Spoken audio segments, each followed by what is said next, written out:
जितने भी नाम सुने थे कल आपने उन सबको रिएक्शन में कन्वर्ट करना है। तो हर बार अपन, जो लोग जुड़ नहीं पा रहे हैं उनको शुरू से, कल हम लोगों ने न्यूक्लियोफिलिक एडिशन रिएक्शन में एक पार्ट पढ़ा, अमोनिया और इट्स डेरिवेटिव। ठीक है, तो अमोनिया के डेरिवेटिव्स कुछ हमने बनाए थे। एक तो अमोनिया खुद था जो रिएक्शन कर रहा था, न्यूक्लियोफिलिक अटैक कर सकता है। फिर अमोनिया से आपने डिराइव किया था हाइड्रोक्सिल एमीन, एमीन्स। ठीक है, उसके बाद हाइड्राजीन, फिनाइल हाइड्राजोन, हाइड्राजीन, फिर उसके बाद 2,4-DNP और लास्ट में आया था सेमी कार्बाजाइड। तो इनकी रिएक्शन बनाना सीखना है। कई क्वेश्चंस और भी हैं आपके पास।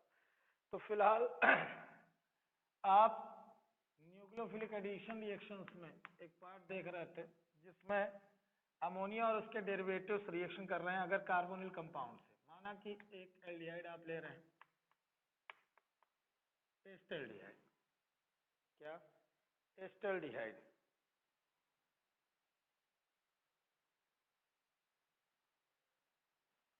एस्टल्डिहाइड में आपको रिएक्शन करानी अमोनिया या अमोनिया के डेरिवेटिव से। तो एक को आप समझ लें एल्डिहाइड में, फिर एक कीटोन को, फिर ऐसे करके आप रैंडम कोई सा भी एल्डिहाइड कोई सा भी कीटोन लेते चले।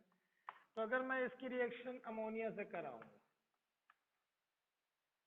ठीक है, तो डायरेक्ट आप प्रोडक्ट में समझिएगा उसका नाम और ये सब। तो ये आपका एस्टल्डिहाइड है,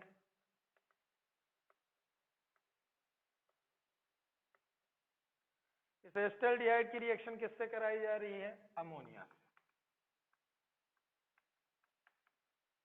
रिएक्शन के बाद क्या बनेगा पहले से ही पता है कि अमोनिया अगर रिएक्शन करेगा कार्बोनिल कंपाउंड से तो आइमीन बनेगा, जो कल आपको चार्ट बनवाया गया। तो यहाँ देखिए ऑक्सीजन लीजिए और H2 गायब कर दीजिए सीधे। तो यहाँ पे CH3CH, ध्यान से देखिएगा। फिर यहाँ बचेगा डबल बॉन्ड और इसकी दो वैलेंसी खाली होंगी, यानी ये आपका CH डबल बॉन्ड NH जो आपको दिखाई दे रहा है, डायरेक्ट आप लिंक कर पा रहे हैं। अगर एक में नहीं आएगा दूसरे में आएगा। जैसे मान लीजिए आप प्रोपेनल ले रहे हैं, यानी एस्टल्डिहाइड के बाद एक और कार्बन बढ़ा के आपने प्रोपेनल लिया। कोई सा भी एल्डिहाइड लीजिए, कोई सा भी कीटोन लीजिए, सबसे रिएक्शन होगी। एलिफेटिक लीजिए, एरोमेटिक लीजिए, साइक्लिक लीजिए, एसाइक्लिक लीजिए, कैसा भी आप लीजिए, तो सभी रिएक्शन के बाद आपको क्या बनाते हुए दिखेंगे कि इनके अमोनिया के और इनके डेरिवेटिव्स के प्रोडक्ट बनेंगे किस तरह से। अगर देखें अमोनिया से रिएक्शन करा के देख ली, अब दूसरा डेरिवेटिव ले रहा हूं मैं हाइड्रोक्सिल एमीन, ये रहा हाइड्रोक्सिल एमीन जिसका नाम आप लिख सकते हैं। फिर ऑक्सीजन को आपने फिर H2 के साथ गायब किया, क्या बनेगा? CH3CH2, फिर इसके बाद CH है डबल बॉन्ड NH, और यहाँ पे NH हुआ था, यहाँ NOH दिखाई दे रहा हो, यहाँ NOH बचा हुआ था और यहाँ NH बचा था। तो जब वो बना तो इसे हमने आइमीन नाम दिया, क्योंकि वो रिएक्शन किसके साथ हुई थी बच्चों? अमोनिया से। ये रिएक्शन किसके साथ हो रही है? हाइड्रोक्सिल एमीन से। तो किसकी रिएक्शन हो रही है वो देख लो, प्रोपेनल की। तो यहाँ क्या मिलेंगे आपको? या तो एल्डिहाइड मिलेंगे या तो कीटोन। सारे एल्डिहाइड, सारे कीटोन, कोई से भी हो सकते हैं। तो जैसे हाइड्रोक्सिल एमीन से रिएक्शन करेगा तो प्रोडक्ट का नाम आप लिख देंगे ऑक्साइड। फिर तीसरा अपन यहाँ पे ले लेते हैं साइक्लिक एल्डिहाइड, ये रहा आपका साइक्लोब्यूटेन कार्बेल्डिहाइड।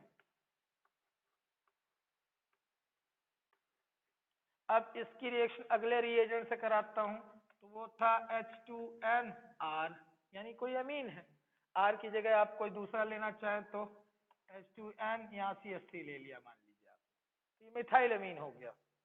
आप लोगों ने नोमेनक्लेचर में देखा था कि ये मिथाइल अमीन है, या इसे मेथेनामीन भी बोलते हैं। अब आप क्या करिए, फिर वही काम, ऑक्सीजन लीजिए, H2 को गायब करिए, डाई वैलेंसी दोनों की, इसकी दो वैलेंसी यानी डबल बॉन्ड बचेगा, और इसमें H2 हटाने के बाद यहाँ डबल बॉन्ड आ जाएगा। तो देखो जो आपने रिएक्टेंट लिया है उसे बनाइए, डबल बॉन्ड CH के बाद ऑक्सीजन के साथ रहता तो ऑक्सीजन और H2 से निकल गए हैं, तो यहाँ डबल बॉन्ड N और उसके साथ R बचेगा, यानी R की जगह अपन ने यहाँ पे क्या लिया है, CH3 अगर, तो CH3 जोड़ देंगे, कुछ और होगा तो और जोड़ देंगे, सीधे सीधे ये बन चुका है सिर्फ बेस।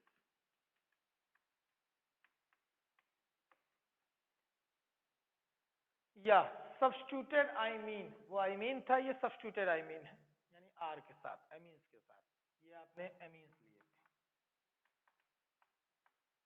थे, एमीन्स के साथ सिर्फ बेस बनता है, तो ये 3 हो गए। चौथे में चलते हैं। अब अगर हाइड्रोजन से रिएक्शन कराते हैं तो फिर कुछ बदलते हैं। मान लो साइक्लोप्रोपेनोन ले लिए, ये क्या है बच्चों, साइक्लोप्रोपेनोन, ठीक। तो आप कोई सा भी एल्डिहाइड लीजिए, कोई सा भी कीटोन लीजिए, कोई दिक्कत नहीं। इसके रिएजेंट आपको कल इसीलिए टेबल बनवा दी गई है, और टेबल आपकी किताब में भी है।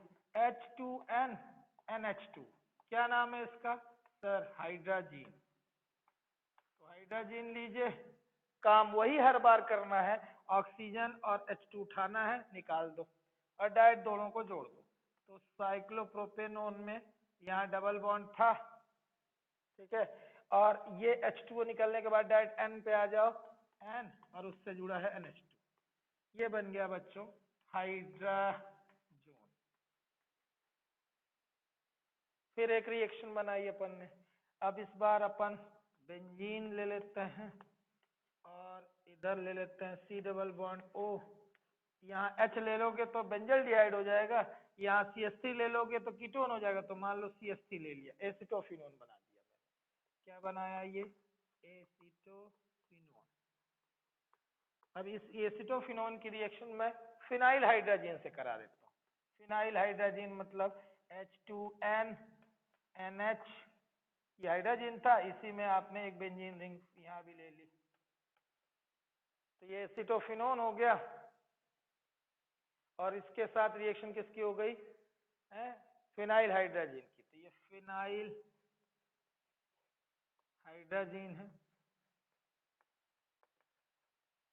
मैंने कहा यहाँ पे वही सातों रिएजेंट लेने हैं अपने को, यहाँ कोई सा भी आ जाए, कोई भी एल्डिहाइड, कोई भी कीटोन आ जाए, सीधे अपने को ऑक्सीजन लेना है, H2 लेना है, गायब कर देना है, गायब करने के बाद प्रोडक्ट में जो बने जोड़ दीजिएगा। तो आपका ये था बेंजीन, इससे C डबल बॉन्ड O जुड़ा था, यहाँ CH3, तो डबल बॉन्ड तो रह गया, ऑक्सीजन चला जा चुका है, जो बाकी पार्ट बचा है उसको जोड़ दीजिए।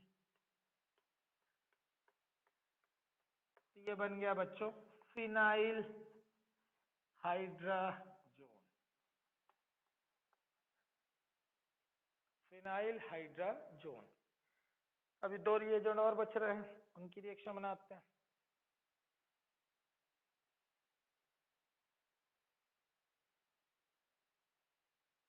किताब के तो करेंगे ही, अपन अपने से जितनी भी रिएक्शन बने, 14 रिएक्शन बना सकते हो। 14 कैसे, कि अगर आप एक रिएजेंट ले रहे हो अमोनिया, तो एक बार एल्डिहाइड से करा लो, एक बार कीटोन से करा लो, ठीक है, हर बार बनेगा आइमीन। और अलग अलग एल्डिहाइड ले लो, अलग अलग कीटोन ले लो, सबकी रिएक्शन अमोनिया से होगी, अब बना लोगे क्या, आइमीन ही बनेगा, ठीक है। किसका बनेगा, जिसका नाम लिखोगे, यानी जो रिएक्टेंट लोगे सबसे पहले इस रिएजेंट से रिएक्शन कराने के पहले। तो जैसे ये बना है एस्टल्डिहाइड आइमीन, ठीक है, ये प्रोपेनल ऑक्साइन, तो जो आप रिएक्टेंट ले रहे हो उसी का, ठीक है।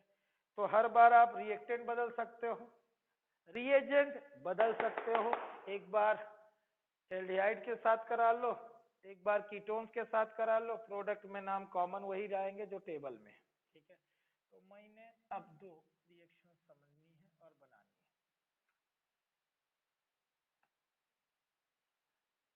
जैसे अब मुझे बनाना है 2,4-DNP, यानी 2,4-डाइनाइट्रोफिनाइल हाइड्रोजीन से रिएक्शन करानी है किसी एल्डिहाइड या कीटोन की। तो चलिए जैसे बेंजल डिहाइड लिया,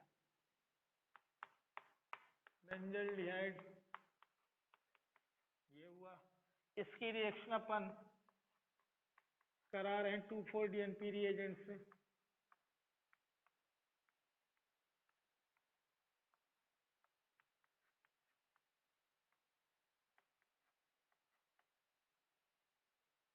ठीक है, तो ये 2,4-DNP है, 2,4 लैब में किस काम आता है वो ध्यान से सुनना, ये रिएक्शन कई बार बनानी ही पड़ेगी आपको। एक तो हाफ रिएक्शन में आएगी, लैंग्वेज में लिखा रहेगा, ये केमिकल टेस्ट में भी यूज होता है, तो इसलिए अच्छे से सुन लो। केमिकल टेस्ट जिसमें किसी ऑर्गेनिक कंपाउंड को पहचानना हो कि क्या ये एल्डिहाइड या कीटोन है, तो सबसे बढ़िया रिएजेंट है 2,4-DNP। वो 2,4-DNP छोटी सी है ना बॉटल में मिलेगा आपको, डाल के गर्म कर देना है। अगर ऑरेंज रेड प्रेसिपिटेट मिल रहा है तो पूरे ऑर्गेनिक कंपाउंड में जिनके जिनके साथ ऑरेंज रेड प्रेसिपिटेट ये देगा वो पक्का है या तो एल्डिहाइड है या कीटोन। तो कार्बोनिल ग्रुप का पता करना, तो ये आपके लिए बड़ा सुटेबल रिएजेंट है 2,4-DNP। तो जैसे ही आप रिएक्शन कराओगे तो फिर वही काम तो वही होना है, H2O निकल जाना है। तो ये आपका बेंजीन, फिर CH डबल बॉन्ड, ध्यान से देखिए डबल बॉन्ड, ये N डायरेक्ट आके अटैच होगा, फिर आगे जो चीजें हैं वही आप लिख देंगे, NH, फिर बेंजीन रिंग, 2 पे NO2 और 4 पे NO2। जैसे रिएक्शन बना चुके हैं आप नीचे नाम लिख देंगे 2,4-DNP डेरिवेटिव, 2,4-DNP डेरिवेटिव। ये 2,4-DNP डेरिवेटिव किसका बनाया आपने, तो ये जो आपका रिएक्टेंट है उसका नाम क्या है, बेंजल्डिहाइड। बेंजल्डिहाइड की रिएक्शन जैसे 2,4-DNP से कराओगे सीधा एडिशन, न्यूक्लियोफिलिक एडिशन हो जाएगा। इसे कहाँ यूज करते हैं वही समझा रहा हूं मैं। इसका यूज होता है केमिकल टेस्ट में, जब आपको कार्बोनिल कंपाउंड्स का पता करना हो कि whether the given compound is aldehyde और कीटोन और एल्स। तो एल्स नहीं करेंगे रिएक्शंस किसके साथ, 2,4-DNP के साथ, लेकिन एल्डिहाइड या कीटोन होंगे तो कंफर्म है कि वो रिएक्शन करने के बाद ऑरेंज रेड पीपीटी देंगे। ये ऑरेंज रेड प्रेसिपिटेट अगर दे रहा है कंफर्म है या तो एल्डिहाइड है या कीटोन। ठीक है, तो ये एक रिएक्शन हुई। और लास्ट अब आप सुन लें, जैसे कोई बेंजोफिनोल ले लेते हैं, बहुत देर से ये बेचारा इंतजार कर रहा था कि मेरी रिएक्शन नहीं कराए, लो साहब इसकी भी करा देते हैं। ये बेंजोफिनोल है। अब इसकी रिएक्शन अगर सेमी कार्बाजाइड से कराना, ध्यान से देख लो क्योंकि कल भी बोला था, टोका था और एक बार और टोक रहा हूं। सेमी कार्बाजाइड के केस में रीजनिंग है, there are 2 NH2 group in semi carbazide,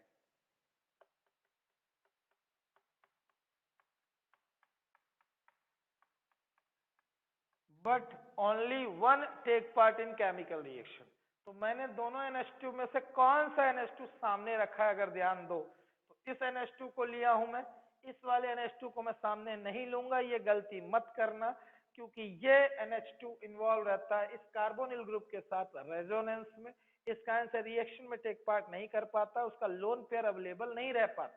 lone pair रहेगा तभी न्यूक्लियोफिलिक अटैक कर सकता है, इसका लोन पेयर यहाँ रहता है, लेकिन इसका लोन पेयर रिएक्शन में टेक पार्ट इस नहीं करता क्योंकि ये इधर स्विच कर जाता है, ये इधर स्विच कर जाता है, तो रेजोनेंस रेजोनेंस खेलने लगता है।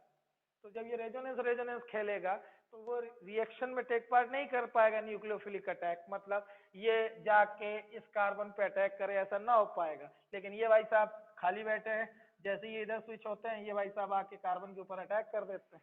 तो जो आगे ये रिएक्शन सारी दिख रही हैं, तो न्यूक्लियोफिलिक अटैक के लिए लोन पेयर चाहिए नाइट्रोजन पे, तो जी हाँ इसका अवेलेबल रहता है, इस वाले का नहीं रहता है।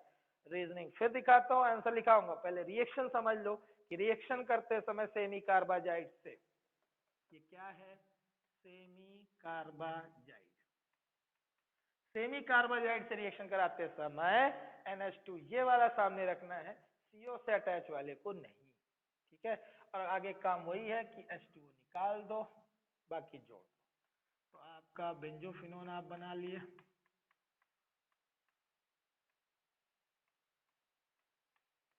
कोई सा भी एल्डिहाइड, कोई सा भी कीटोन रहे, डबल बॉन्ड से किसको लाके जोड़ दोगे, N को, फिर NH है, फिर CONH2, ये बन गया प्रोडक्ट सेमी कार्बाजोन।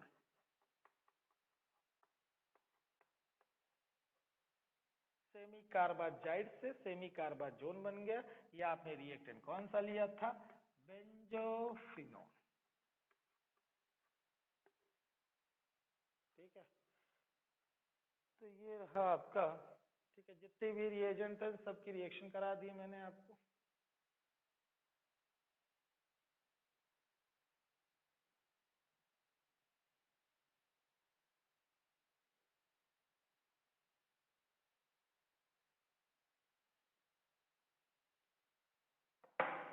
इन रिएजेंट्स के लिए रिएक्शंस कैसी दी जाएंगी? हाफ रिएक्शन दी जाएंगी, है ना।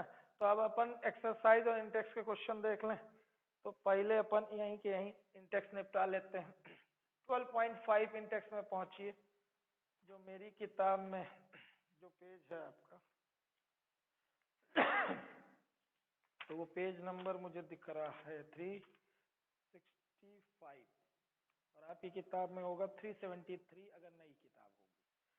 तो एनसीईआरटी में आपको इंटेक्स क्वेश्चन मिल रहा है 12.5 और आप देख लें एक तरफ से पहला आपको साइक्लोपेंटेनोन मिल रहा है, उसके साथ रिएक्शन किसकी हो रही है? हाइड्रोक्सिल एमीन की।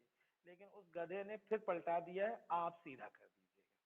ठीक है, हाइड्रोक्सिल एमीन मतलब NH2 है ना, OH को H2NOH कर लेना, जिससे H2O निकाल के सीधे जोड़ सको। फिर दूसरे वाले में साइक्लोहेक्सेनोन है, साइक्लोहेक्सेनोन की रिएक्शन 2,4-DNP से हो रही है। फिर आपका काम वही है ना, कि सीधा कर लीजिएगा, तो यहाँ सीधा ही बस H2O निकालना है।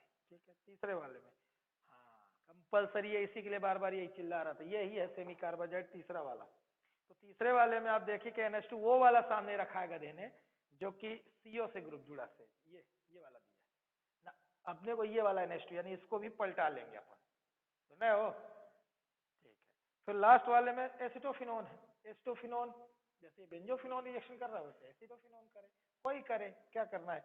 O और H2 निकाल लेना है। तो ये आपको एमीन दे रहा है, तो एमीन से क्या बनते हैं?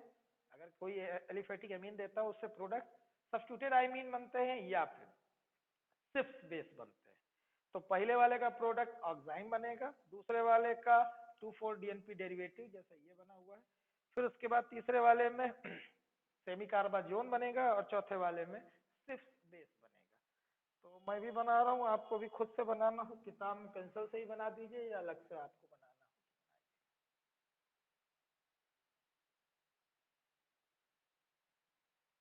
आपको समझ में आ गया है? फिर भी मैं बना रहा हूँ।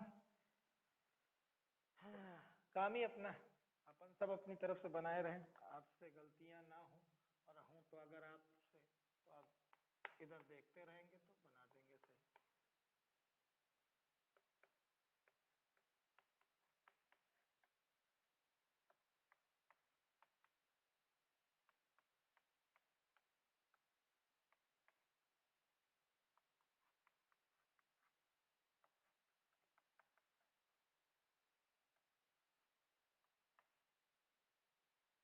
ये ऑक्साइन बन गया है, नाम नीचे लिख देना।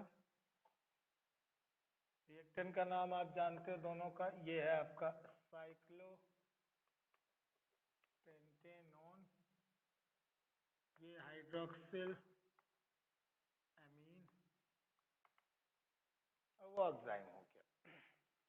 दूसरे वाले में चलते हैं, ये इंटेक्स्ट आप कर रहे हो, ठीक है, 12.5, उसका फर्स्ट हो गया, सेकंड में चल रहा हूँ।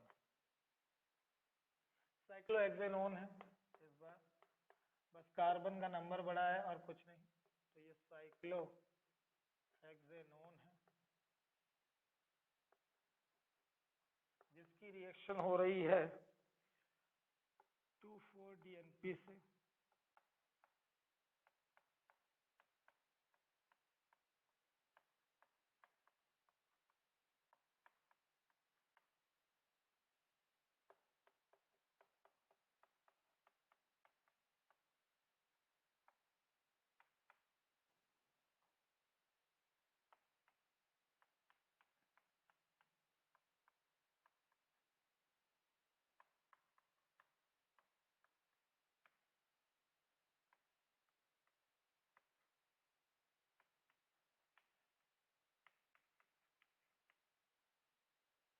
तो प्रोडक्ट जो बनेगा उसका नाम क्या लिख देंगे अपन? 2,4-DNP derivative.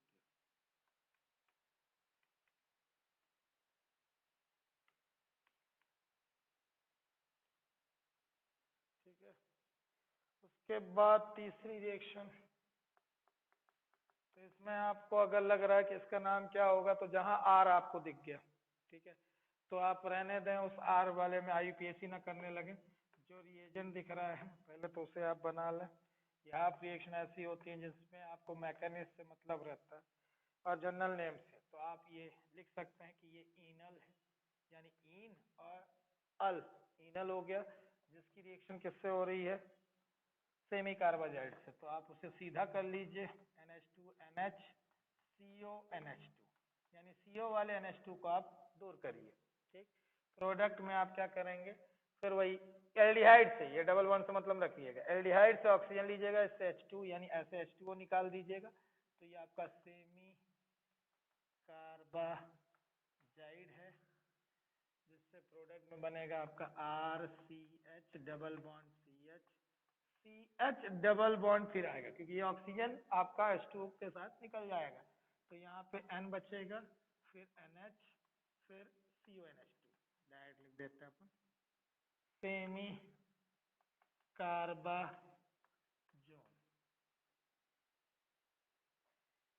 ठीक है, कुछ पूछ नहीं रहे हो? क्वेश्चन नंबर 4, ये रहा एसिटोफिनॉन, तो बेंजीन हो गई, ठीक। उसके बाद उससे C डबल बॉन्ड O जुड़ा हुआ है, इससे CH3, तो सर आपने तो स्ट्रक्चर चेंज कर दिया। मैं सोच रहा हूँ CO सामने रहे, जिससे ऑक्सीजन निकालना है उसको अपन सामने कर लेते हैं, और इसको भी अपन पलटा दे रहे हैं कि जो NH2 है उसका H2O अपने से काम है, तो बाकी जो भी है जैसे जुड़े हैं वैसे ही जोड़े रहेंगे, अपन उनको छुएंगे नहीं, ठीक है। H2O को निकालने से मतलब है, तो अपन ने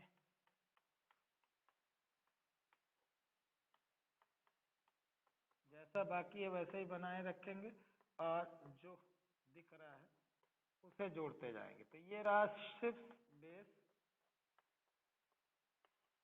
या सब्स्टिट्यूटेड आइमीन, ये रहा आपका एमीन, या पर्टिकुलर नाम लिखना हो तो लिख देना, इथाइल एमीन है ये, क्योंकि ये नोमेनक्लेचर आपने सीखा है। इथाइल एमीन हो गया, ये हो गया आपका एसिटोफिनोन,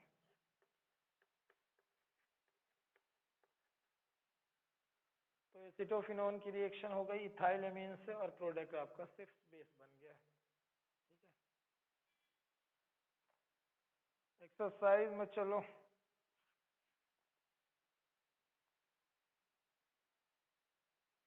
तो एक्सरसाइज में पहले पेज में अगर आप देखें, यानी 12.1 क्वेश्चन देखें अगर आप, तो उसमें एक नाम बस बच रहा है बच्चों, अब एल्डोल, बाकी सारे नाम हो चुके हैं, देख लो इस तरफ से। साइनोहाइड्रिन कल पढ़ा आपने, एसिटल कल पढ़ा, सेमी कार्बाजोन आज रिएक्शन बनाई, कल आपने थ्योरी सुनी, एल्डोल बस बचा है, ठीक है। हेमी एसिटल हो चुका है, ऑक्साइम हो चुका है, कीटल हो चुका है, आइमीन 2,4-DNP डेरिवेटिव, ठीक है, सिर्फ बेस, तो कोई सा भी आपका नाम अब नहीं बच रहा, सारे नाम आपने कर लिए हैं। कोई भी एल्डिहाइड ले लीजिएगा, अमोनिया के डेरिवेटिव से रिएक्शन करा दीजिएगा, डायरेक्ट प्रोडक्ट बना दीजिएगा। नहीं लग रहा है बड़ा हो जाएगा सर रिएक्शन के टर्म्स में, कौन, तो रिएक्शन के टर्म में क्या है कि आपको H2O निकालना आता है बढ़िया, फिर उसके बाद जोड़ना आ जाएगा, तो रिएजेंट आपको प्रैक्टिस करनी पड़ेगी बना बना के, ना अच्छा लगे तो आप डायरेक्ट स्ट्रक्चर बना दीजिए इधर वाला, तो मुझे तो लगता है कि ये रट्टा टाइप का रहेगा, लेकिन इनमें क्या रिएजेंट आपको अलग से याद करने ही पड़ेंगे, तो उनको जोड़ने का ढंग मैकेनिज्म भी आए, क्योंकि कई बार आपको हाफ रिएक्शन आ रही है, जैसे अभी आपने इंटेक्स देखा यही वाला, तो दोनों तरीके से है, तो रिएक्शन के टर्म्स में बनाओगे तो बेहतर होगा, है ना। 12.5 अब पूरा हो जाए, 3 हो चुके थे, 3 जो बचे हैं उनको देख लीजिए। पहला लिखा है 2,4-DNP, बनाओ आप किसका, बेंजल्डिहाइड का, ठीक है, पहले वाले में। दूसरे वाले में कह रहा है साइक्लोप्रोपेनोन ऑक्साइम बनाओ, ठीक है। फिर तीसरा वाला हो ही चुका, चौथे वाले में कह रहा है सेमी कार्बाजोन बनाओ साइक्लोब्यूटेनोन का, तो आपको जो नाम दे रहा है वो रिएक्टेंट में लो, और जिसके साथ कराना पड़ेगा वो आपका प्रेडिक्शन है। वो कैसे कि पहले वाले में 2,4-DNP रिएजेंट से करा देंगे रिएक्शन, दूसरे वाले में ऑक्साइम बनाया तो हाइड्रोक्सिल एमीन से करा देंगे, तो मैं तो ये देख रहा हूँ, ये जहाँ साइक्लोपेंटेनोन दिख रहा है बस उसको साइक्लोप्रोपेनोन बनाओ तो इसी टाइप की रिएक्शन हो जाएगी। ठीक है, पहले दूसरे वाले में इसमें मैं निकाल लूंगा, मेरा काम तो आसान है। फिर दूसरा वाला हो ही गया, तीसरा वाला नहीं करना, चौथा। तीसरा करना है मतलब आप कर चुके हो, ये मतलब सेमी कार्बाजोन, ये रहा सेमी कार्बाजाइड। इसकी रिएक्शन में यहाँ पे किससे करा हूँ, साइक्लोब्यूटेनोन से। तो मेरा काम तो आसान है, आप लोग अपने से बना लीजिए, मैं अपना जल्दी से निपटा लूंगा। मैं क्या करूंगा, इसमें 2,4-DNP वाला बना तो बेंजल डिहाइड लेना है, तो बस हो गया, यहाँ तो रिंग भी बनाने की जरूरत नहीं। ठीक है, और एल्डिहाइड वाला बस बदल दे देते हैं।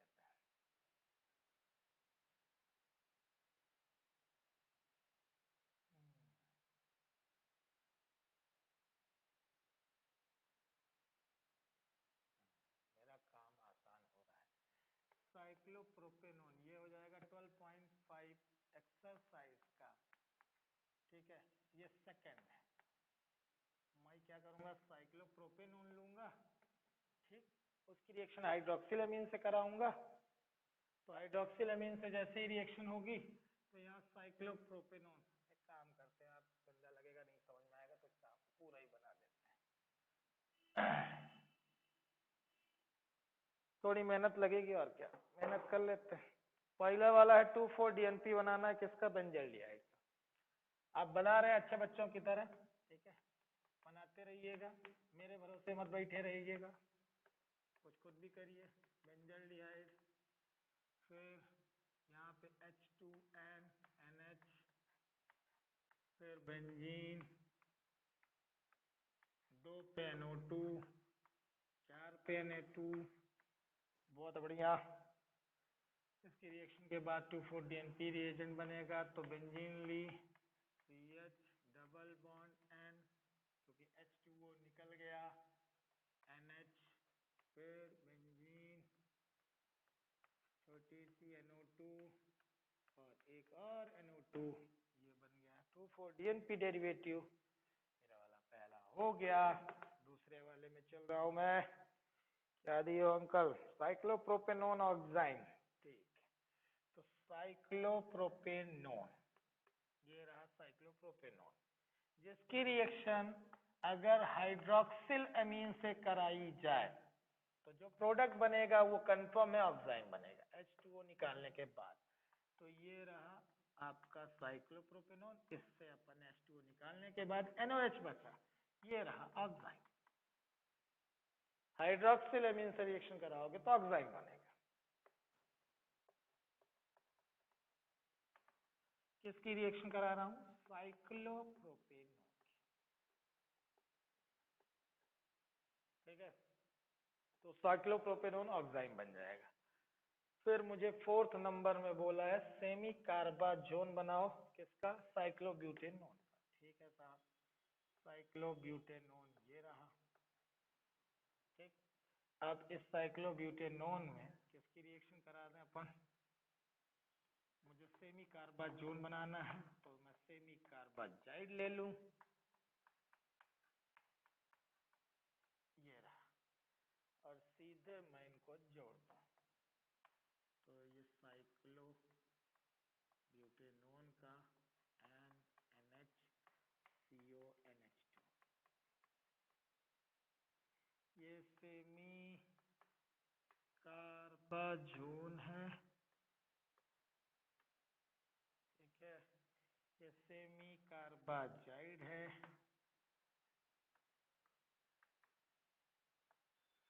ये साइक्लोब्यूटेनोन है।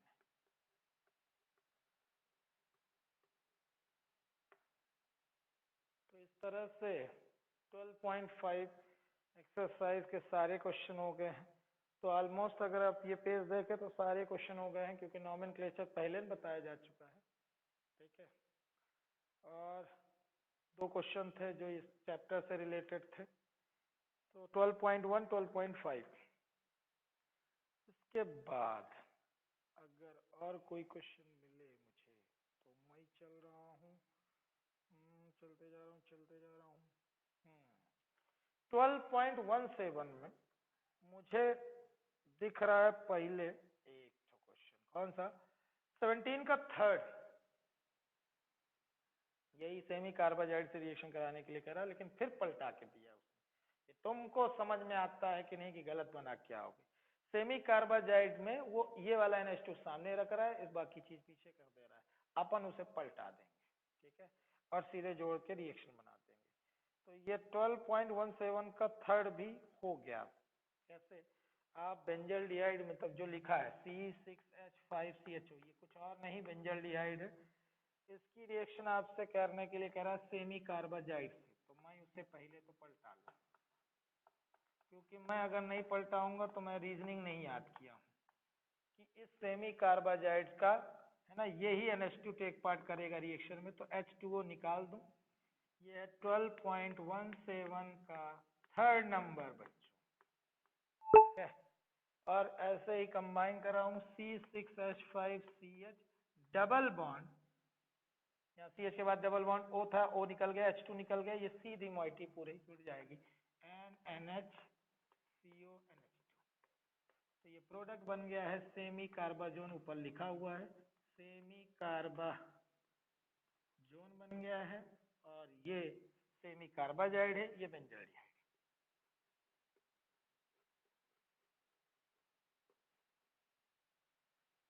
तो रिएक्शन सारी बन जानी चाहिए, ठीक है। 12.18 का सेकंड पढ़िए आप, तो उसमें लिखा हुआ है there are 2 NH2 group in semicarbazide, यही सामने जो दिख रहा है। However, only one is involved in the formation of semi carbazone. तो बच्चों H2N, ठीक है, NHCONH2, ये है सेमी कार्बाजाइड।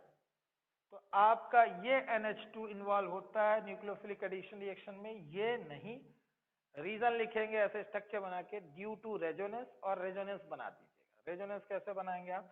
ये लोन पेयर दिखाइएगा, ये बॉन्ड इधर शिफ्ट करिए मोर इलेक्ट्रोनेगेटिव की तरफ, तो लोन पेयर आपके एडजेसेंट कोवेलेंट बॉन्ड में कन्वर्ट होगा। तो अगर रेजोनेंस आप देख रहे हो, एक एरो डबल हेडेड एरो, ये आगे की ओर बना देता, चलो आगे ही बना देता हूँ, ठीक है। अब तो ये H2N तो ऐसे ही रहेगा, NH ऐसे ही रहेगा, यहाँ तक कॉमन था। यहाँ से आप देखोगे इस कार्बन से जो डबली बॉन्ड ऑक्सीजन है वो सिंगली बॉन्डेड हो जाएगा, और उसके ऊपर नेगेटिव चार्ज आएगा।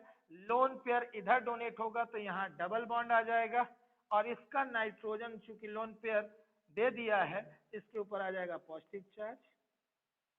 तो अब देखो अगर इस NH2 में कहीं लोन पेयर दिख रहा है क्या? नहीं दिख रहा है। जब NH2 पे लोन पेयर नहीं, तो वो रेजोनेंस कर दिया है, न्यूक्लियोफिलिक है ना नेचर छोड़ चुका है, न्यूक्लियोफाइल अब रहा नहीं, तो अटैक भी नहीं करेगा। तो ये आप रेजोनेटिंग स्ट्रक्चर बना दीजिएगा, ठीक है, और रीजनिंग दीजिएगा ड्यू टू रेजोनेंस।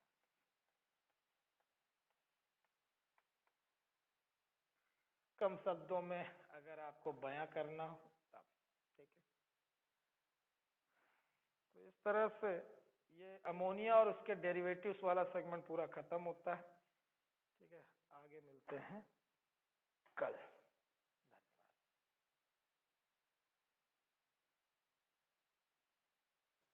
बहुत सारे नए नए नाम सुनने को मिले आपको, ठीक है।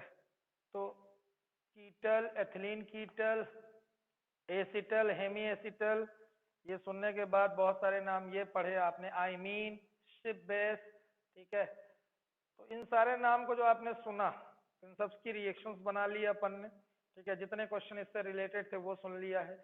एक और चीज जिसमें एल्डिहाइड और कीटोन सिमिलर बिहेव करते हुए मिलेंगे, तो टॉपिक आपको उस टेबल के नीचे दिख रहा है, रिडक्शन, जिसमें दो नाम वाली प्रोसेस आने वाली है, क्लेमेंसन रिडक्शन और वुल्फ-किस्नर, ठीक है। तो ध्यान से किताब में देखिए, किसी एग्जाम्पल को लेके बनाएंगे, क्योंकि उसमें केवल कार्बोनिल ग्रुप के थ्रू बनाया है। तो अगर हाफ रिएक्शन आती है तो कार्बोनिल ग्रुप और आपको साथ में रिड्यूसिंग एजेंट कोई सा भी दे देगा एरो के ऊपर। तो अगर आप देखें क्लेमेंसन रिडक्शन में ध्यान से एरो की प्रेजेंस, जिंक अमलगम और HCl, जिंक अमलगम और HCl, ZnHg और एरो के नीचे HCl। तो जो ऑक्सीजन है वो हट के दो हाइड्रोजन आ चुके हैं। रिडक्शन का मतलब ऑक्सीजन का रिमूवल और हाइड्रोजन का जोड़ना, यही दिखा है ऑर्गेनिक में। यहाँ इंक्रीज डिक्रीज ऑक्सीडेशन स्टेट की आपको नहीं निकालनी पड़ती है। जब ऑक्सीडेशन हो रहा होता है तो इसका मतलब या ऑक्सीजन जुड़ रहा है या तो हाइड्रोजन निकल रहा है, यानी डिहाइड्रोजिनेशन हो रहा या सिंपली ऑक्सीडेशन यानी एडिशन ऑफ ऑक्सीजन हो रहा। दूसरा, रिडक्शन जब भी होता है तो ऑक्सीजन का रिमूवल दिखेगा या तो हाइड्रोजन का एडिशन दिखेगा। ठीक है, तो वही कन्वेंशनल डेफिनेशन जो 10th से सुनी है हमने वहां एप्लीकेबल है। क्लेमेंसन रिडक्शन बोल रहा है मतलब आप कार्बोनिल कंपाउंड्स को यानी एल्डिहाइड या कीटोन्स को जिंक अमलगम HCl की प्रेजेंस में रिड्यूस कर दीजिए। अगली रिएक्शन में देखिए वुल्फ-किश्नर में, मैं लिखता हूं इनको, पहले आप किताब पे से देख लीजिए, आसान है। कार्बोनिल कंपाउंड का फिर ऑक्सीजन लिया, लेकिन इस बार रिएक्शन हाइड्रोजन से पहले करा रहे हैं। फिर जब KOH एथिलीन ग्लाइकॉल डालते हैं तब वो रिड्यूस होता है टोटली। तो यहाँ पे आप ध्यान से देखें अगर तो रिएक्शन में रिडक्शन सेगमेंट में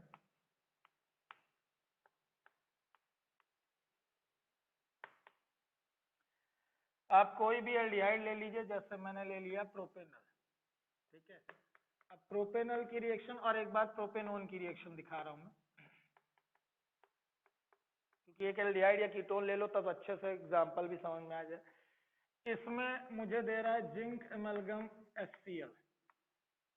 ठीक है, तो इसमें आपको कराना है क्लेमेंसन रिडक्शन, तो आप सीधे प्रोपेनल को प्रोपेनोन में कन्वर्ट कर दीजिए, प्रोपेनल से प्रोपेनोन बना दीजिए, यानी एल्डिहाइड का जो ऑक्सीजन है उसे रिमूव करिए, 2 हाइड्रोजन इसमें जोड़ दीजिए, सीधे आपका प्रोपेनोन बन जाएगा।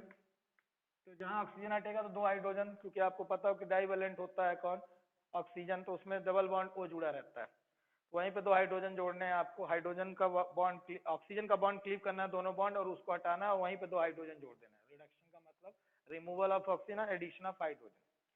दूसरा, इसमें अगर आप देखें कि पहले हाइड्रोजन से रिएक्शन कराई जा रही है, तो हाइड्रोजन जब रिएक्शन करता है तो क्या बनता है प्रोडक्ट में, हाइड्रोजन बनता है। ठीक है, हाइड्रोजन मतलब H2O निकाल दो, फिर जैसा प्रोडक्ट बन रहा है उसमें आपको कॉमन क्या मिलेगा, यहाँ डबल बॉन्ड N आ जाएगा और NH2। फिर जब आप KOH एथिलीन ग्लाइकॉल डालोगे, ये एथिलीन ग्लाइकॉल का फार्मूला है, आपको रिएक्शन में टेक पार्ट करते हुए नहीं दिखेगा, रिडक्शन करते हुए दिखेगा। ये नाइट्रोजन जो दिख रहा है N2 बन के निकल जाएगा, N2। ठीक है, यही हाइड्रोजन शिफ्ट होकर इसके साथ जुड़ जाएगा, यानी CH3CH2 हो जाएगा यहाँ पे, और फिर CH3 की 3 कार्बन है ना, यानी आप प्रोडक्ट देखिए, चाहे प्रोपेनल हो चाहे प्रोपेनोन हो, दोनों से प्रोपेन ही बनेगा, यानी रिडक्शन ही हो रहा है, ऑक्सीजन का रिमूवल और हाइड्रोजन का एडिशन हो रहा है। फाइनली आपको यही मिलेगा, बस हाँ इसमें नाइट्रोजन गैस इवॉल्व होती हुई दिखेगी, क्योंकि ये N2 जो दिख रहा है आपको ये निकलेगा। तो इस वाले में KOH एथिलीन ग्लाइकॉल डालने पर नाइट्रोजन का इवोल्यूशन होता है। किस वाले की बात हो रही है, ये वुल्फ-किश्नर रिडक्शन है और ये क्लेमेंसन है। तो दोनों रिडक्शन में फाइनली आपको एल्डिहाइड या कीटोन से एल्केन्स मिलते हुए दिखेंगे, इंड प्रोडक्ट दोनों के एल्केन्स।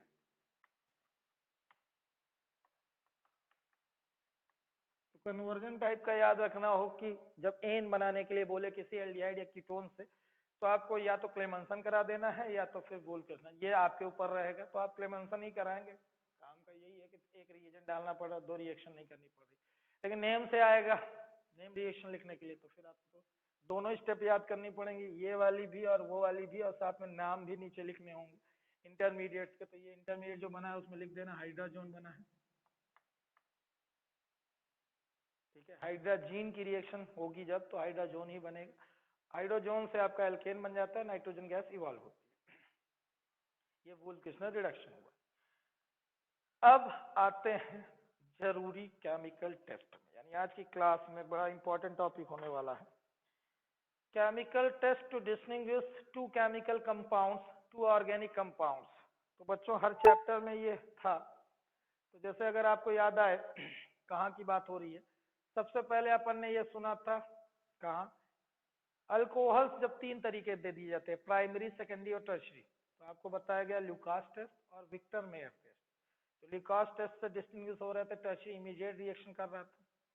ठीक है, आपका सेकेंडरी कुछ टाइम से कर रहा था और रूम टेम्परेचर में कर ही नहीं रहा था, कौन, प्राइमरी, ये था ल्यूकास टेस्ट में डिस्टिंग्विश करने का तरीका। दूसरा था विक्टर मेयर मेथड में, तो रेड, ब्लू और कलरलेस ऐसे प्रोडक्ट मिले थे अपने को जब प्राइमरी, सेकेंडरी या टर्शियरी को डील कराया गया था विक्टर मेयर रिएजेंट से। ठीक है, तो ये थ्योरी अगर आपने सुनी है तो उसी जैसा है, लेकिन इस बार थोड़ा केमिकल रिएक्शंस पे फोकस करना पड़ेगा। वहां रिएक्शंस इतनी इंपॉर्टेंट नहीं थी जितना थ्योरी इंपॉर्टेंट थी। यहाँ थ्योरी भी इंपॉर्टेंट है ना, और रिएक्शंस भी इंपॉर्टेंट, क्योंकि कन्वर्जन हाफ रिएक्शंस में भी आएंगे। तो अगर केमिकल टेस्ट आता है तो किस तरीके से आएगा वो देखना हो। एक्सरसाइज खोलना है 12.13 क्वेश्चन एक्सरसाइज।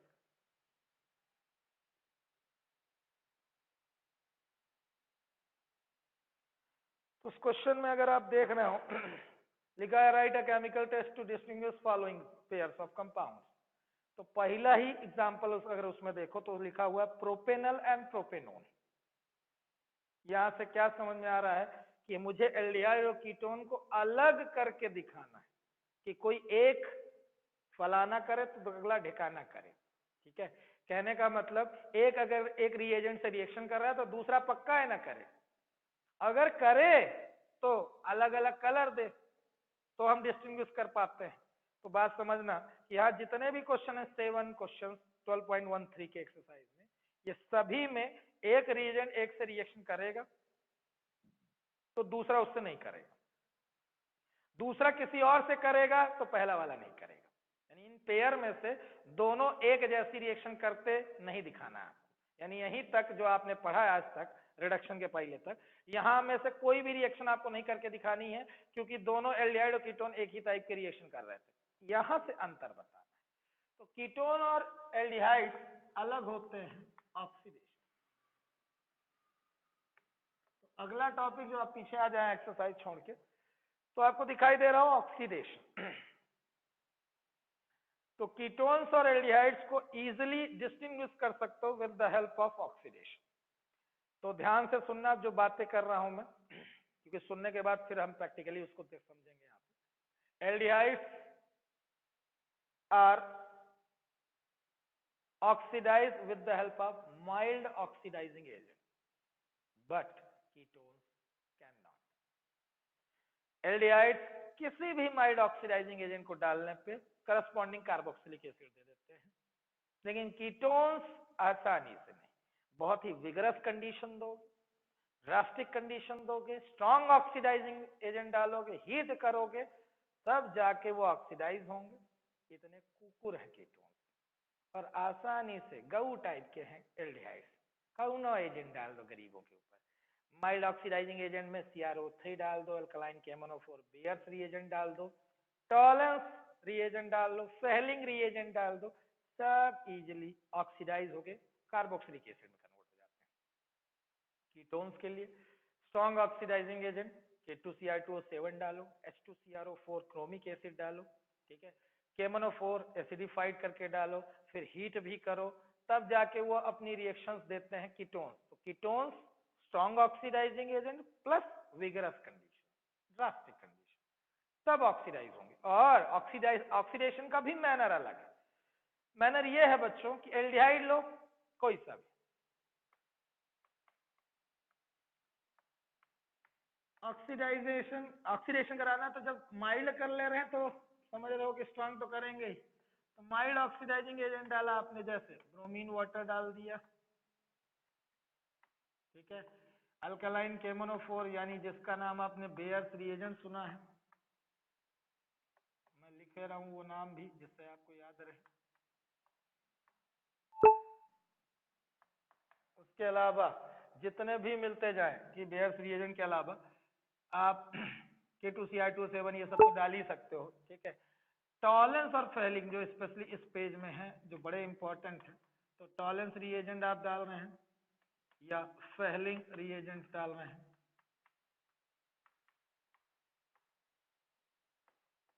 इन सब की प्रेजेंस में एल्डिहाइड जितने कार्बन वाला होगा उतने ही कार्बन वाला कार्बोक्सिलिक एसिड दे देगा। क्या ध्यान देने वाली बात, न कार्बन घटेंगे न बढ़ेंगे, जितने एल्डिहाइड में थे कार्बन उतने ही कार्बोक्सिलिक एसिड में। मतलब एथेनॉल लूंगा तो एथेनोइक एसिड मिलेगा, प्रोपेनॉल लूंगा तो प्रोपेनोइक एसिड मिलेगा। डेकेनल लूंगा तो डेकेनोइक एसिड मिलेगा, और बेंजल्डिहाइड लूंगा तो बेंजोइक एसिड मिलेगा। मतलब घूम फिर के एल्डिहाइड ग्रुप को किस में कन्वर्ट कर देना है, कार्बोक्सिलिक एसिड। बहुत आसानी से एल्डिहाइड्स ऑक्सीडाइज हो जा रहे हैं। लेकिन कीटोन्स,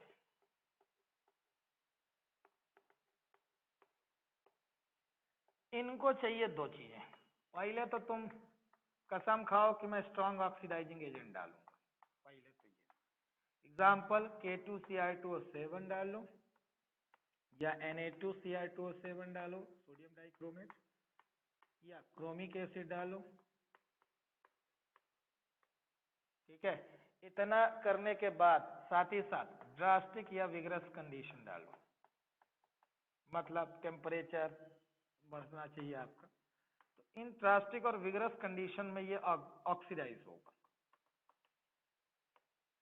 ये बात हुई। इसके अलावा दूसरा अंतर यह है कि जब ये ऑक्सीडाइज होते कीटोन तो स्प्लिट होके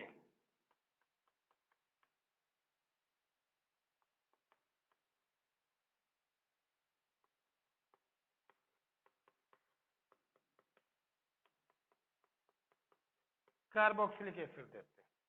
मतलब अगर 5 वाला है तो 5 कार्बन का तो नहीं मिल सकता है, 3 का मिल जाएगा, 2 का मिलेगा, वो डिपेंड करेगा कीटोन ग्रुप कहाँ पे, मैं आता हूँ उस पर। तो अगर आपको है ना कीटोन से ऑक्सीडेशन कराना है तो कभी भी उतने ही कार्बन वाला कार्बोक्सिलिक एसिड नहीं मिलने वाला, उससे कम ही मिलेगा। 10 कार्बन वाला है तो हमको बता रहा हूँ 9 का मिल जाएगा, 1 का मिल जाएगा। ठीक है, 8 2 का मिल जाएगा, 7 3 का मिलेगा, यानी डिफरेंट डिफरेंट आपको मिलेंगे प्रोडक्ट, लेकिन उतने ही कार्बन वाला कार्बोक्सिलिक एसिड नहीं मिलेगा कभी, क्योंकि कार्बन कार्बन बॉन्ड क्लीव होता है इन केस ऑफ कीटोन, यानी कार्बन कार्बन बॉन्ड जो होगा वो दोनों क्लीव होंगे, तब जाके कार्बोक्सिलिक एसिड बनेंगे। तो क्लीवेज दिखाता है सीसी बॉन्ड जब ये कीटोन ऑक्सीडाइज होता है कार्बोक्सिलिक एसिड में।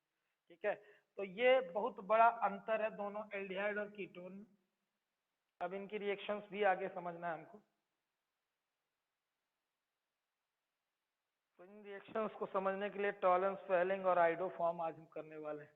ठीक है, जरूरी पार्ट है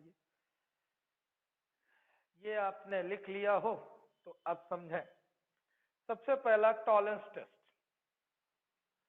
दुनिया भर के जितने भी एल्डिहाइड्स होते हैं सभी टॉलेंस रिएजेंट से रिएक्शन करके सिल्वर मिरर फॉर्म करते हैं।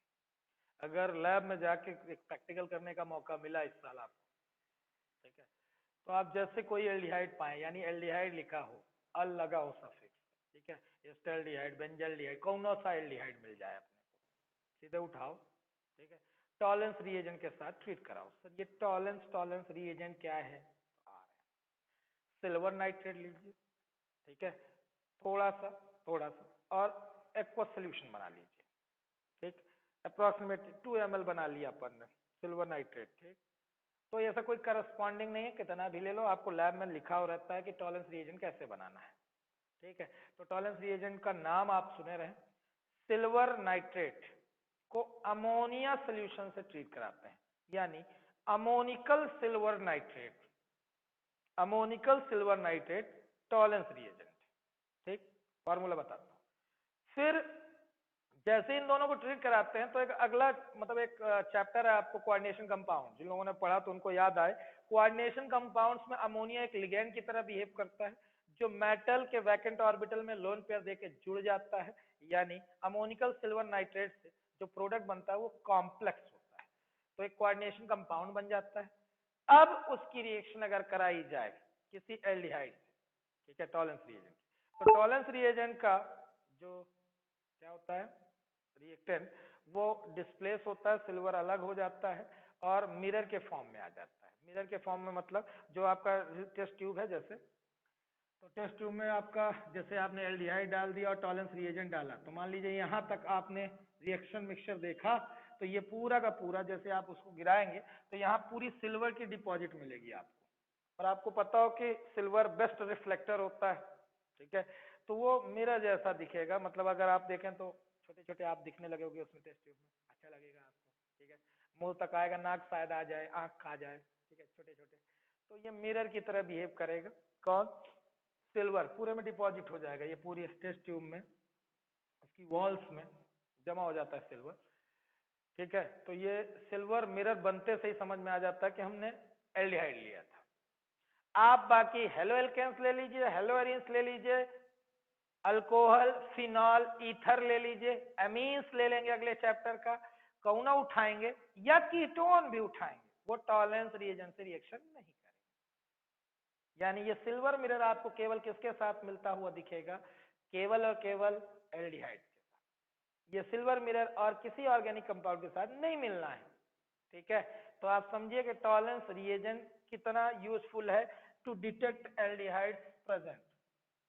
तो presence of aldehyde can be detected by using tolerance reagent, कोई सा भी एल्डिहाइड, ठीक है। तो देखना आप रिएक्शंस को समझना।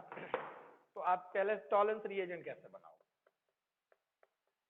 टॉलरेंस रिएजेंट बनाने के लिए आपको दो चीजें चाहिए, एक चाहिए सिल्वर नाइट्रेट एक्वस सॉल्यूशन, और दूसरा चाहिए अमोनिया एक्वस यानी अमोनियम हाइड्रोक्साइड।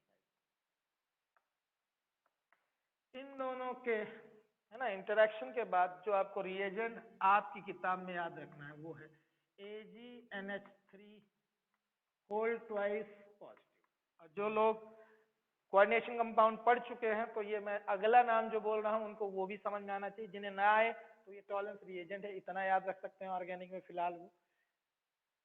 डाइअमीन सिल्वर फर्स्ट, ये इनका कॉम्प्लेक्स वाला नाम है, अगर जिन लोगों को समझ में आ गया हो, 9 चैप्टर पढ़े हैं तो।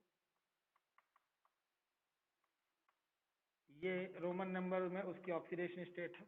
तो डाइअमीन सिल्वर फर्स्ट इसका, है ना, कोऑर्डिनेशन कंपाउंड वाला नाम है, और यहाँ ऑर्गेनिक में वो किस नाम से जाना जाएगा? टॉलरेंस रिएजेंट, ठीक है। तो ये बात हो गई आपके टॉलरेंस रिएजेंट की, ठीक है। इसकी रिएक्शन समझते हैं हम। मैंने कोई सा भी एल्डिहाइड लिया, ठीक, उसकी रिएक्शन मैंने सिल्वर नाइट्रेट से कराई, तो आपको सिल्वर नाइट्रेट नहीं मतलब पूरा टॉलरेंस रिएजेंट याद रखिए, और स्टोइकियोमेट्री के साथ याद रखिए, बार बार आपको बैलेंस करने की जरूरत ना पड़े। हाँ, पहली बार मैं ऑर्गेनिक में बोल रहा हूँ कि स्टोइकियोमेट्री याद करिए, ठीक है, ये ध्यान रखिएगा। इसके पहले मैंने कहीं नहीं बताया, ना वुड्स रिएक्शन बताया, ना कहीं भी, मैं यहीं पे बोल रहा हूँ, तो फोकस कर लीजिएगा। टॉलरेंस स्पेलिंग में आपको स्टोइकियोमेट्री भी याद करके अंतिम तक पूरा याद रखना है। बस क्या अलग होता जाएगा, या एल्डिहाइड बार बार बदलता रहेगा और जो प्रोडक्ट पहला है वही बदलेगा। मैं बताता हूँ, पहले आप पूरा देख लीजिए, ठीक है। तो ये हो गया आपका एल्डिहाइड, ये हो गया आपका टॉलरेंस रिएजेंट, और बेसिक मीडियम में रिएक्शन होती है। प्रोडक्ट में क्या करना है, ध्यान से देखो, जो एल्डिहाइड ग्रुप दिख रहा है तुमको, उसी को कार्बोक्सिलिक एसिड में कन्वर्ट कर दो। कार्बोक्सिलेट बनता है, रहने दो, सीधे कार्बोक्सिलिक एसिड में कन्वर्ट करो, कन्वर्जन में भी काम आ जाए आपके। ये रहा कार्बोक्सिलिक एसिड, तो यहाँ पे एथेनॉल लिया हो तो एथेनोइक एसिड, मेथेनॉल लिया हो तो मेथेनोइक एसिड, है ना, प्रोपेनॉल लिया हो तो प्रोपेनोइक एसिड, बेंजल्डिहाइड लिया हो तो बेंजोइक एसिड। मतलब कौन सा एल्डिहाइड है, CHO ग्रुप को हटाना है, COOH जोड़ देना है। अब अगला बहुत इंपॉर्टेंट, ये जो सिल्वर आपका है वो 2Ag प्रेसिपिटेट होगा और सिल्वर मिरर फॉर्म करेगा। ये सिल्वर मिरर ही आइडेंटिफिकेशन है कि आप एल्डिहाइड्स लिए थे, एल्डिहाइड्स की रिएक्शन टॉलरेंस रिएजेंट से कराए हो, ये सिल्वर मिरर बन के बताएगा आपको। साथ ही साथ अगर आप अमोनिया देखें, ये अमोनिया 2 2 जा 4 हो जाएगा, तो अमोनिया और साथ में बच्चों वाटर, दो वाटर के मॉलिक्यूल। तो स्टोइकियोमेट्री आपको याद रखनी होगी, तो Ag डबल है, वो रिएक्शन समझ में आ रहा है कि Ag डबल है, अमोनिया 4 है, वाटर 2 है, ठीक है। इधर स्टोइकियोमेट्री एल्डिहाइड 1 मॉलिक्यूल, तो 2 molecule tolerance reagent, 3 molecule hydroxide. तो अगर बेसिक अल्कलाइन मीडियम में ही करानी पड़ती है तो 1 2 3 स्टोइकियोमेट्री है, ये याद रखने के लिए लेफ्ट में रिएक्टेंट साइड। प्रोडक्ट में आपको Ag 2 ही मिलेगा, अमोनिया 2 मिलेगा, इनको समझने की जरूरत नहीं क्योंकि इधर याद कर लिया आपने। बस अंतिम में वाटर याद रखना, 2H2O निकलता है, ठीक है। वैसा कि आप याद रखेंगे तो बेहतर होगा, ठीक है। चले अब ये टॉलरेंस रिएजेंट की रिएक्शन का तो और बता दो सर। तो ये देखो, एथेनॉल लिया अपन ने, ठीक है, एथेनॉल की रिएक्शन टॉलरेंस रिएजेंट, तो 2Ag NH3 whole twice positive plus 3OH negative, product में क्या बनेगा? मैंने कहा इस एल्डिहाइड को सीधे कन्वर्ट कर दो कार्बोक्सिलिक एसिड में, एथेनॉल से एथेनोइक एसिड बना दो, 2Ag प्रेसिपिटेट कराओ, सिल्वर मिरर बन जाएगा, साथ में 4NH3 और 2H2। हर बार आपको ये R चेंज होता हुआ दिखेगा। R यहाँ पे कोई भी आता है, जैसे बेंजल्डिहाइड आया C6H5 CHO आया, इसकी रिएक्शन आपने टॉलेंस रिएजेंट से कराई, 2AgNH3 whole twice positive plus 3OH negative, तो यहाँ 1 2 3, उसके बाद आप C6H5 COOH बनाओगे, क्योंकि एल्डिहाइड ग्रुप कन्वर्ट हो रहा है कार्बोक्सिलिक एसिड में। आपकी किताब ने उसे कलर बदल के बताया है रेड कलर का, ठीक है। तो राम कथा की तरह सुनते बस न रहिएगा, करना भी आना चाहिए, क्योंकि काम बड़ा है। लेकिन एक बार आपने समझ लिया तो बड़ा काम का है, इसलिए क्योंकि जितनी भी जगह केमिकल टेस्ट आए हैं आज तक सालों से, तो एल्डिहाइड और कीटोन का डिफरेंस जरूर पूछता है। वो गलती नहीं करता है, क्योंकि वो पता है उसे कि केमिकल टेस्ट सबसे इंपॉर्टेंट, जो लैब में भी करते होंगे बच्चे, तो टॉलेंस और फेलिंग जरूर किए होंगे। आप किए कि नहीं किए उससे कोई लेना देना नहीं उसे, वो जानता है कि सब बच्चे सब स्कूलों में बहुत अच्छे से प्रैक्टिकल कर रहे हैं, वो वही जानते हैं कि कैसे किए हैं, उसको लेना देना नहीं। टॉलेंस रिएजेंट और टॉलेंस टेस्ट आपने सुना भी। अब आते हैं फेहलिंग।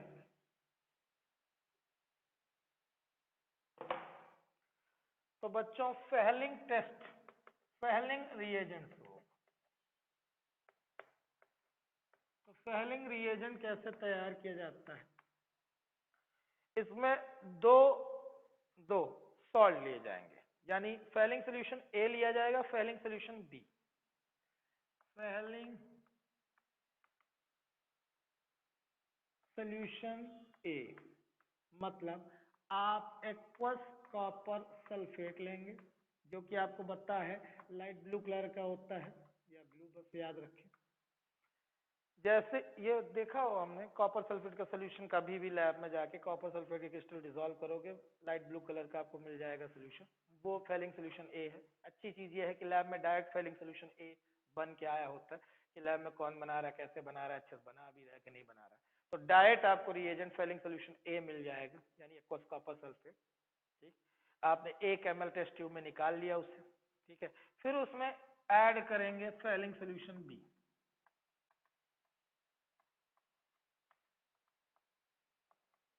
जो कि है सोडियम पोटेशियम टार्टरेट।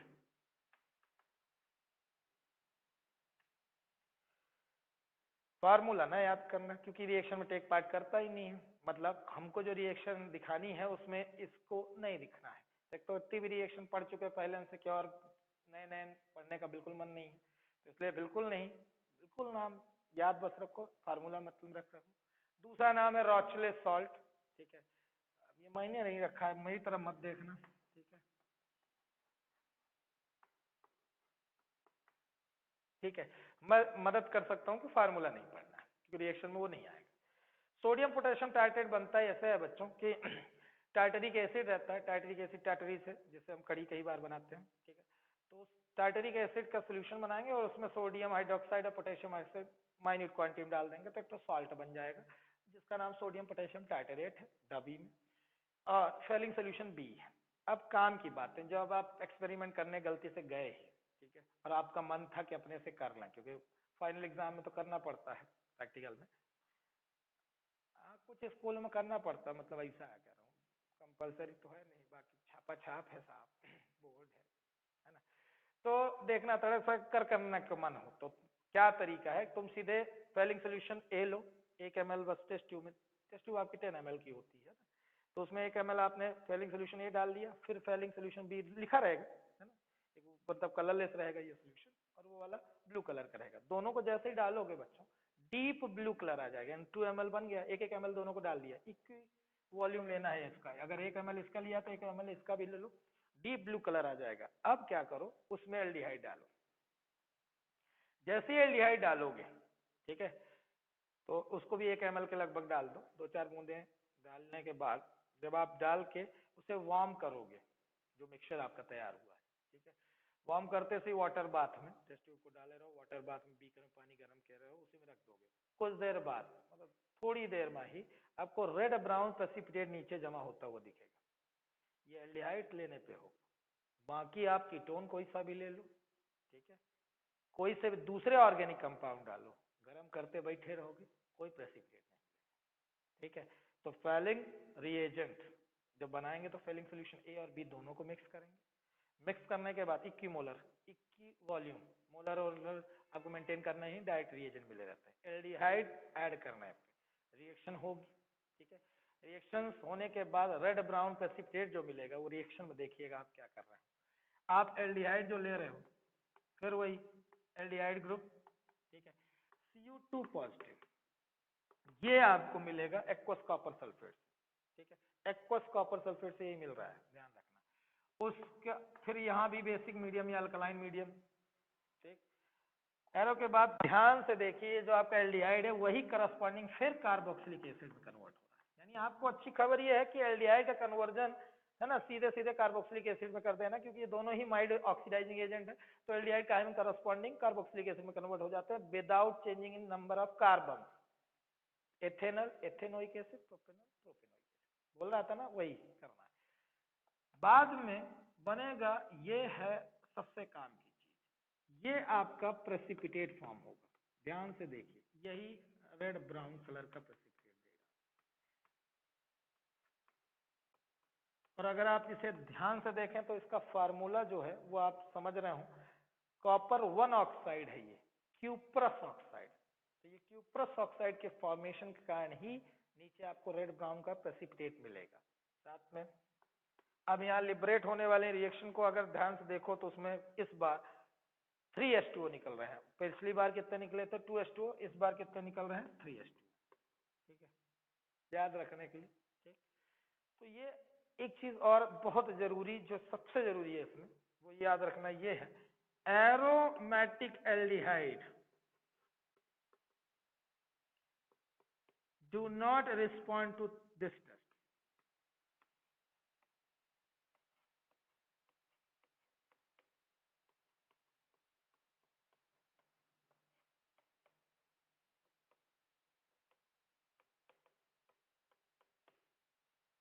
मतलब अगर कहीं तुमको एक क्वेश्चन मिलता है कि एथेनॉल को डिस्टिंग्विश करो, यानी किसी एलिफेटिक एल्डिहाइड को डिस्टिंग्विश करो, और दूसरी तरफ आपका बेंजल्डिहाइड है,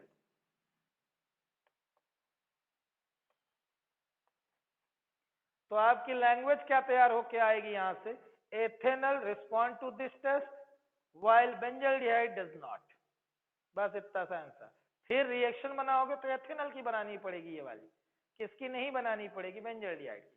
तो एरोमेटिक एल्डिहाइड बोले तो बेंजल्डिहाइड क्या नहीं देगा, फेलिंग टेस्ट नहीं देगा। अब देखो यहीं पे अंतर समझो, टॉलेंस टेस्ट कराओगे तो दोनों दे देंगे आपको सिल्वर मिरर, तो आप टॉलेंस से डिस्टिंग्विश नहीं कर सकते, लेकिन किससे कर सकते हो, फेलिंग से। फेलिंग रिएजेंट इसमें डालोगे तो रिएक्शन होगी बिल्कुल सही, ठीक है, लेकिन बेंजल्डिहाइड की रिएक्शन आपकी किससे नहीं होगी, फेलिंग रिएजेंट से, ठीक है। तो Fehling reagent can be used to distinguish aliphatic with aromatic, ठीक है। तो एलिफेटिक एरोमेटिक को डिस्टिंग्विश करना हो तो आराम से आप किसका इस्तेमाल कर सकते हैं, फेलिंग रिएजेंट का। So benzaldehyde does not respond to this test, aromatic aldehyde does not respond to this test, लेकिन एलिफेटिक जो होंगे वो देंगे। तो methanol, ethanol, propanol, butanol, pentanol, hexanol, डेकेनॉल, ये सब ये टेस्ट देंगे और रेड ब्राउन प्रेसिपिटेट देंगे। आपको जानकारी मिल गई कि ये एलिफेटिक एल्डिहाइड है। लेकिन जैसे ही एरोमेटिक लोगे, नमस्ते है, कोई प्रेसिपिटेट नहीं, ठीक है। तो याद रखना कि अगर मुझे परीक्षा में एग्जाम में क्या पूछा जाएगा कि साहब आप किसी एलिफेटिक और एरोमेटिक को कराइए, तो आप टॉलेंस नहीं यूज कर सकते। टॉलेंस हर एक एल्डिहाइड देता है, whether it is cyclic, acyclic, aromatic, derivative, aldehyde group बस होना चाहिए, ठीक है। तो ये टॉलेंस और फेलिंग हुआ। अब आइडोफॉर्म जो टेस्ट है, ठीक ठीक है, वो आपको अगला है। तो ये रिएक्शन अगर आपने बना ली हो तो ठीक है। तो आइडोफॉर्म टेस्ट भी सुने रहिए। तो इस तरह से मैं फिर समरी में आ जाऊंगा।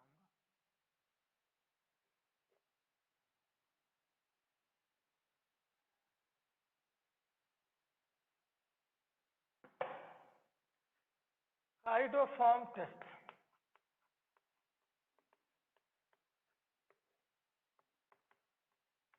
बच्चों आपकी किताब में 12.4 एग्जाम्पल के जस्ट ऊपर हेलोफॉर्म रिएक्शन दिख रही है। ठीक है, तो हेलोफॉर्म में बाकी जो बनेंगे क्लोरोफॉर्म, ब्रोमोफॉर्म, वो महकेंगे, गंधाएंगे। ठीक है, और अगर सूंघ लिए अपन तो बेहोश होश ना हो जाए तो कौन सूंघते सांघते पता चले। ठीक है, तो ऐसा टेस्ट करते हैं जिसमें कलर वलर चेंज हो जाए तो सारी पता चल जाए कि कौन है। ठीक है, हमको उसमें जाके नाक ना घुसेड़नी पड़े या टेस्ट करके बताना पड़े कीटोन है लगता है, ऐसा कुछ ना करना पड़े। तो अपन क्या है, सिंपली दूर से हाँ हो गया भैया, तुम ही ले लो और तुम ही जान लो, ऐसा टाइप का कुछ करते हैं। तो आइडोफॉर्म क्यों यूज कर रहा हूं मैं इसमें, हेलोफॉर्म यानी क्लोरोफॉर्म, ब्रोमोफॉर्म ना यूज करके मैं केवल पर्टिकुलरली टेस्ट पहले बता दूं।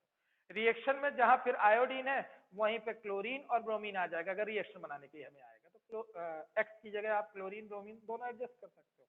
ठीक है, तो आइडोफॉर्म टेस्ट में येलो कलर का प्रेसिपिटेट मिलता है आइडोफॉर्म का। ये आइडेंटिफिकेशन हमको दे देता है कि सर्टेन कौन सा ऑर्गेनिक कंपाउंड है। बड़ा लंबा है साहब, थोड़ा सा ध्यान सुनना, क्योंकि रिएक्शंस चैलेंजिंग काम है, इसको समझ लेना और उसे बना लेना।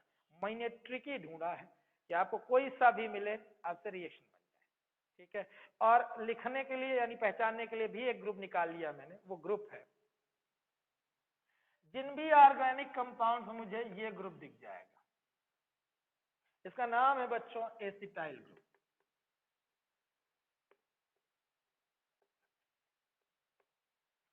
जिन भी ऑर्गेनिक कंपाउंड मुझे एसिटाइल दिख जाएगा, ठीक है, ये ग्रुप दिखा मतलब सीधे सीधे आपका आइडोफॉर्म टेस्ट होना है, कंफर्म। ठीक है, तो आइडोफॉर्म करने के लिए सबसे पहले ये ग्रुप होना जरूरी है। तो ये सबसे ज्यादा कहाँ मिलेगा, जिस चैप्टर में हो आप, ठीक है, मिथाइल कीटोन्स में मिलेगा। मिथाइल कीटोन्स मतलब CH3 C double bond O। अब इस तरफ कुछ भी रहे, कहने का मतलब साहब इधर कार्बन कार्बन की एलिफेटिक चेन रहे, 1 2 3 10 जितने की होनी हो, यहाँ साइक्लोप्रोपेन हो, साइक्लोब्यूटेन हो, पेंटेन, हेक्सेन, कोई सा भी रहे, बेंजीन रहे इधर, कोई दिक्कत नहीं। यानी इस आर में एलिफेटिक, साइक्लिक, एरोमेटिक कुछ रहे, लेकिन एक तरफ CH3CO ग्रुप, देखिए वो ग्रुप। तो स्टाइल ग्रुप सभी मिथाइल कीटोन्स में प्रेजेंट होता है। तो सभी मिथाइल कीटोन्स रिस्पॉन्ड करते हैं आइडोफॉर्म टेस्ट।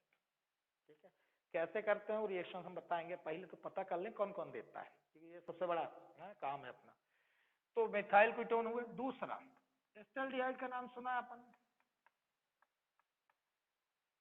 एथेनॉल, ये टेस्ट देगा। यानी एल्डिहाइड में से केवल एक ये निकल के आया है ग्रुप, मतलब कंपाउंड, जो ये टेस्ट देगा, एथेनॉल। तो सर प्रोपेनॉल क्यों नहीं देगा, तो बच्चों अगर तुम प्रोपेनॉल बनाओगे तो तुमको ये ग्रुप नहीं दिखेगा।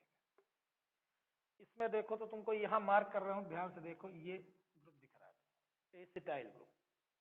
एसिटाइल ग्रुप जहां दिख गया मतलब वो टेस्ट देने वाला है, कौन सा, आइडोफॉर्म टेस्ट। तो एसिटाइल ग्रुप को पकड़ना है, मेन फोकस उसी पे हो। तो सारे मिथाइल कीटोन्स में मिलेगा तुमको, हर एक मिथाइल कीटोन में, जैसे propane 2 on, butane 2 on, pentane 2 on, कोई सा भी होता तो रहा एसिटोफिनोन मिलेगा।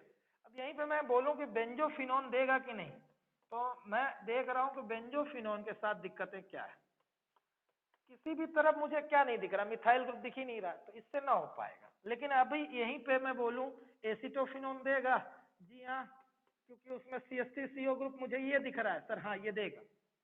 तो यही बात है कि यहाँ मिथाइल कीटोन दिख गया, साहब बिल्कुल देगा। एसिटाइल ग्रुप दिख गया, तो चाहे कीटोन ना भी हो तो दूसरा कंपाउंड वो भी देगा। तो एसिटाइल ग्रुप के पीछे पड़ना है आपको। यहाँ प्रोपेनल नहीं दे पाएगा, ना हो पाएगा। अब आगे चलो, जितने भी 2 ऑल्स सब ये टेस्ट रिस्पॉन्ड करेंगे। मतलब 2 ऑल्स अगर देखो तो 2-ऑल आपका सेकेंडरी में भी हो सकता है, टर्शरी भी अल्कोहल में हो सकता है। प्राइमरी में मेथेनॉल में तो नहीं होगा, लेकिन एथेनॉल से चालू हो जाएगा। देखना मेथेनॉल में क्या कमी है, CH3OH है, यानी उसी कार्बन से OH जुड़ा है। लेकिन एथेनॉल में देखो CH3 फिर अगले वाले से देखना OH जुड़ा है। मैं एथेनॉल को अगर देखूं तो मुझे एस्टाइल ग्रुप फिर दिखाई दे रहा कहीं। बोला देखो तुम, जैसे ही एक ग्रुप दिख गया CH3CO ग्रुप, मतलब एथेनॉल भी रिस्पॉन्ड करेगा इस टेस्ट को। तो एथेनॉल एल्डिहाइड्स का, ठीक है, अल्कोहल्स के जितने भी 2-ऑल्स हैं, जैसे आइसोप्रोपाइल अल्कोहल, आइसोप्रोपाइल अल्कोहल मतलब CH3CHOH CH3। फिर वही मैं कह रहा हूं कि इधर अब आपका R कोई सा भी रहे, 2-ऑल की बात हो रही ना, 2-ऑल, तो यहाँ देखो ना CH3CO ग्रुप दिख रहा है, तुमको एस्टाइल ग्रुप दिख गया, ये आइसोप्रोपाइल अल्कोहल का पहले चैप्टर का एक कन्वर्जन भी आज हो जाएगा, जिससे वहां पे छोड़ा था बच्चों, इसलिए कि आगे चल के आप पढ़ोगे। यही आइडोफॉर्म टेस्ट। तो आइसोप्रोपाइल अल्कोहल, एथेनॉल, ठीक है, एथेनॉल, सारे मिथाइल कीटोन्स रिस्पॉन्ड करते हैं किसके लिए, आइडोफॉर्म टेस्ट के लिए।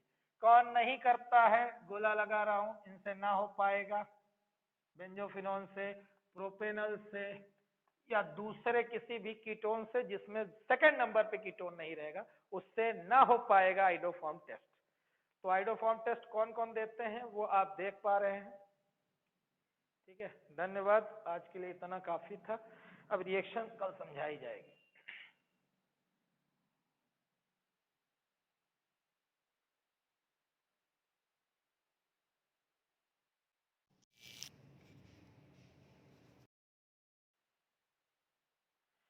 आइडोफॉर्म टेस्ट कौन कौन दे रहा था अगर याद आए, या तीनों की समरी अगर अपन समझे कल वाली। आवाज आ रही है शिवानी? ऐसा मुंडी हिला दोगे तो ठीक रहेगा, मतलब ऐसा। हाँ, तो सबसे पहले था टॉलेंस टेस्ट। टॉलेंस टेस्ट सारे एल्डिहाइड दे रहे थे क्योंकि माइल्ड ऑक्सीडाइजिंग एजेंट है, कौन, टॉलेंस और फेलिंग। तो सारे एलिफेटिक एल्डिहाइड ये दोनों टेस्ट दे रहे थे।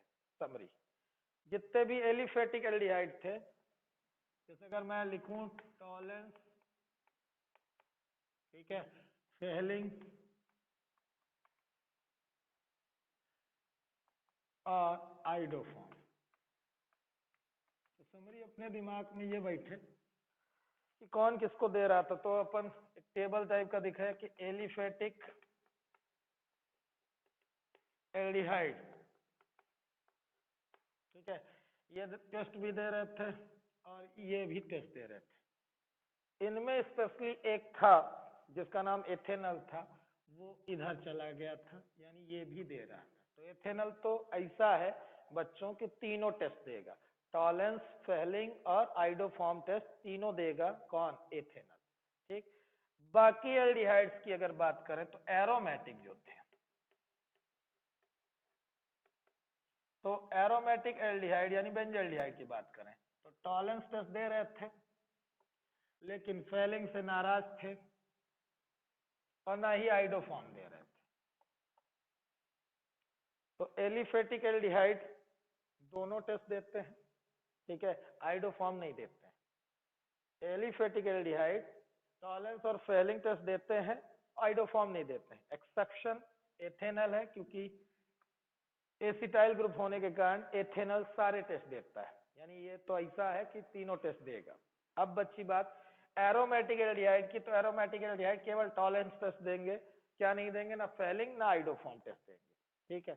अब बात आई इनकी, तो इसमें बहुत सारे नाम लिखे थे कल मैंने कि सारे के सारे जितने भी बच्चों मिथाइल कीटोन पाते हो आप, मिथाइल कीटोन्स कहने का मतलब CH3CO और यहाँ पे R ग्रुप रहे, ठीक है, एस्टाइल ग्रुप जिनमें भी रहेगा।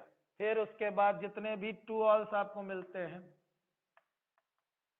ब्यूटेन 2-ऑल, प्रोपेन 2-ऑल, ठीक है, तो जितने भी 2-ऑल्स मिलेंगे उन सब के अंदर आपको क्या टेस्ट देखने को मिलेगा, आइडोफॉर्म टेस्ट देखने को मिलेगा। फिर उसके बाद और भी एग्जाम्पल था एथेनॉल, जैसे एथेनॉल भी देता है। एथेनॉल के बाद आइसोप्रोपाइल अल्कोहल वाला सेगमेंट बताया गया, और इन्हीं की आज आपको रिएक्शन समझनी।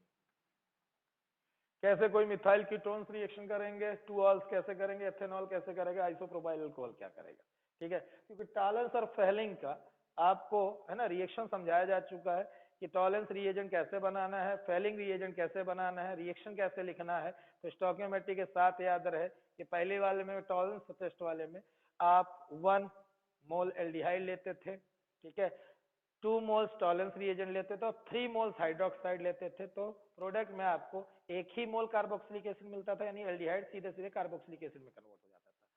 फिर 2 मोल्स Ag प्रेसिपिटेट होते थे, सिल्वर मिरर फॉर्म करते थे। उसके अलावा 4NH3 और 2H2O। अगले वाले में अगर आपको याद आए कि 5OH निगेटिव आए थे, यानी आपका अल्कलाइन मीडियम थोड़ा सा बढ़ गया था कि पहले आप लेंगे एल्डिहाइड, एलिफेटिक, एरोमेटिक नहीं लेंगे फेलिंग्स में, क्योंकि एलिफेटिक बस देते हैं, रिस्पॉन्ड करते हैं इस टेस्ट के लिए। कॉपर 2 पॉजिटिव जो आपको मिला था वो किससे मिला था अगर याद आए कि एक्वस कॉपर सल्फेट जो ब्लू कलर का लिए थे, उसमें फेलिंग सोल्यूशन भी सोडियम पोटेशियम टाइट्रेट डाले थे, यानी रोचले साल्ट, दोनों का मिक्सचर इक्यू मोलर इक्यू वॉल्यूम लिया था अपन ने, 1-1 ml दोनों को डाल के उसमें एल्डिहाइड डाल दिया था, तो डीप ब्लू कलर था। जैसे इस डीप ब्लू कलर को आप है ना हीट करते हो, वार्म करते हो, तो आपका एल्कलाइन मीडियम 5 हाइड्रोक्साइड भी लिखा था आपने, 5OH निगेटिव। एरो के बाद एल्डिहाइड काय में कन्वर्ट कर देना था कार्बोक्सिलिक एसिड में, लेकिन कॉपर रिड्यूस हुआ था। रिड्यूस होने का मतलब ये, क्योंकि अगर ऑक्सीडाइज हो रहा तो दूसरा रिड्यूस होगा ही।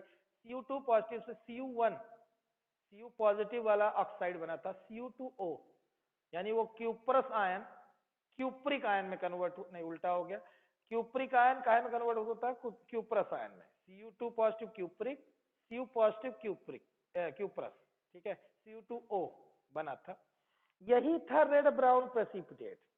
आपको ये क्यूपस क्रूपिक ना याद रहे, जाने दो, अपने को काम का है Cu2 पॉजिटिव फेलिंग रिएजेंट से मिला था और Cu2O रेड ब्राउन प्रेसिपिटेट दिया बना था, यही आइडेंटिफिकेशन है फेलिंग रिएजेंट का, ठीक है।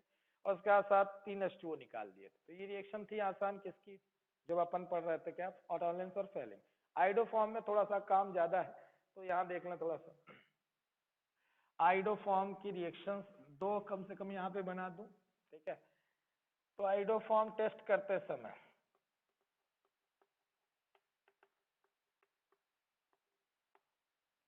आप 2 रिएजेंट लेंगे, NaOH और आयोडीन, जिनसे बन के निकलता है सोडियम हाइपोआयोडाइड।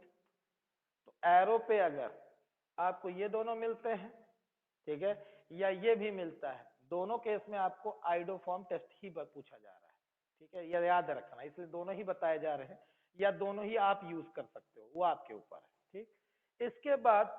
इसके बाद दूसरी चीज ये कि इन दोनों के साथ ट्रीट कराए जाएंगे ये जो आपको इधर दिखाई दे रहे हैं।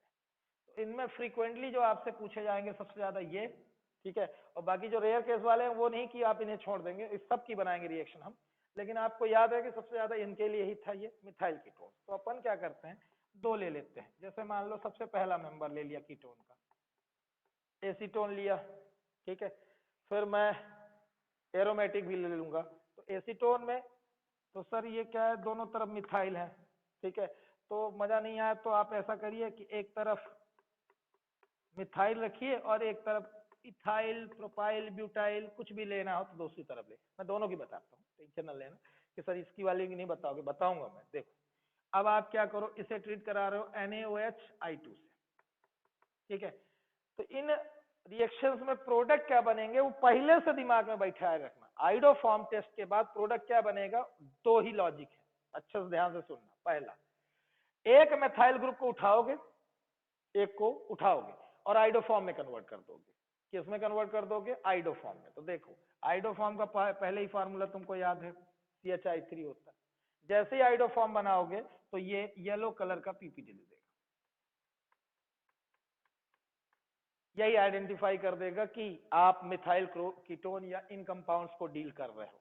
येलो प्रेसिपिटेट मिलेगा आइडोफॉर्म का, साथ में जो प्रोडक्ट बनेगा ध्यान से देखना, ध्यान से देखना, इस एक मिथाइल के या इधर वाले मिथाइल किसी एक के जाने के बाद कार्बन टोटल गिनो, 2 कार्बन, 2 कार्बन वाला आप सोडियम सॉल्ट बना दोगे, 2 कार्बन वाला सोडियम सॉल्ट, सोडियम कार्बोक्सिलेट। तो ये आपका COO कॉमन रहेगा और Na, बस ये नंबर ऑफ कार्बन आपको गिनने हैं।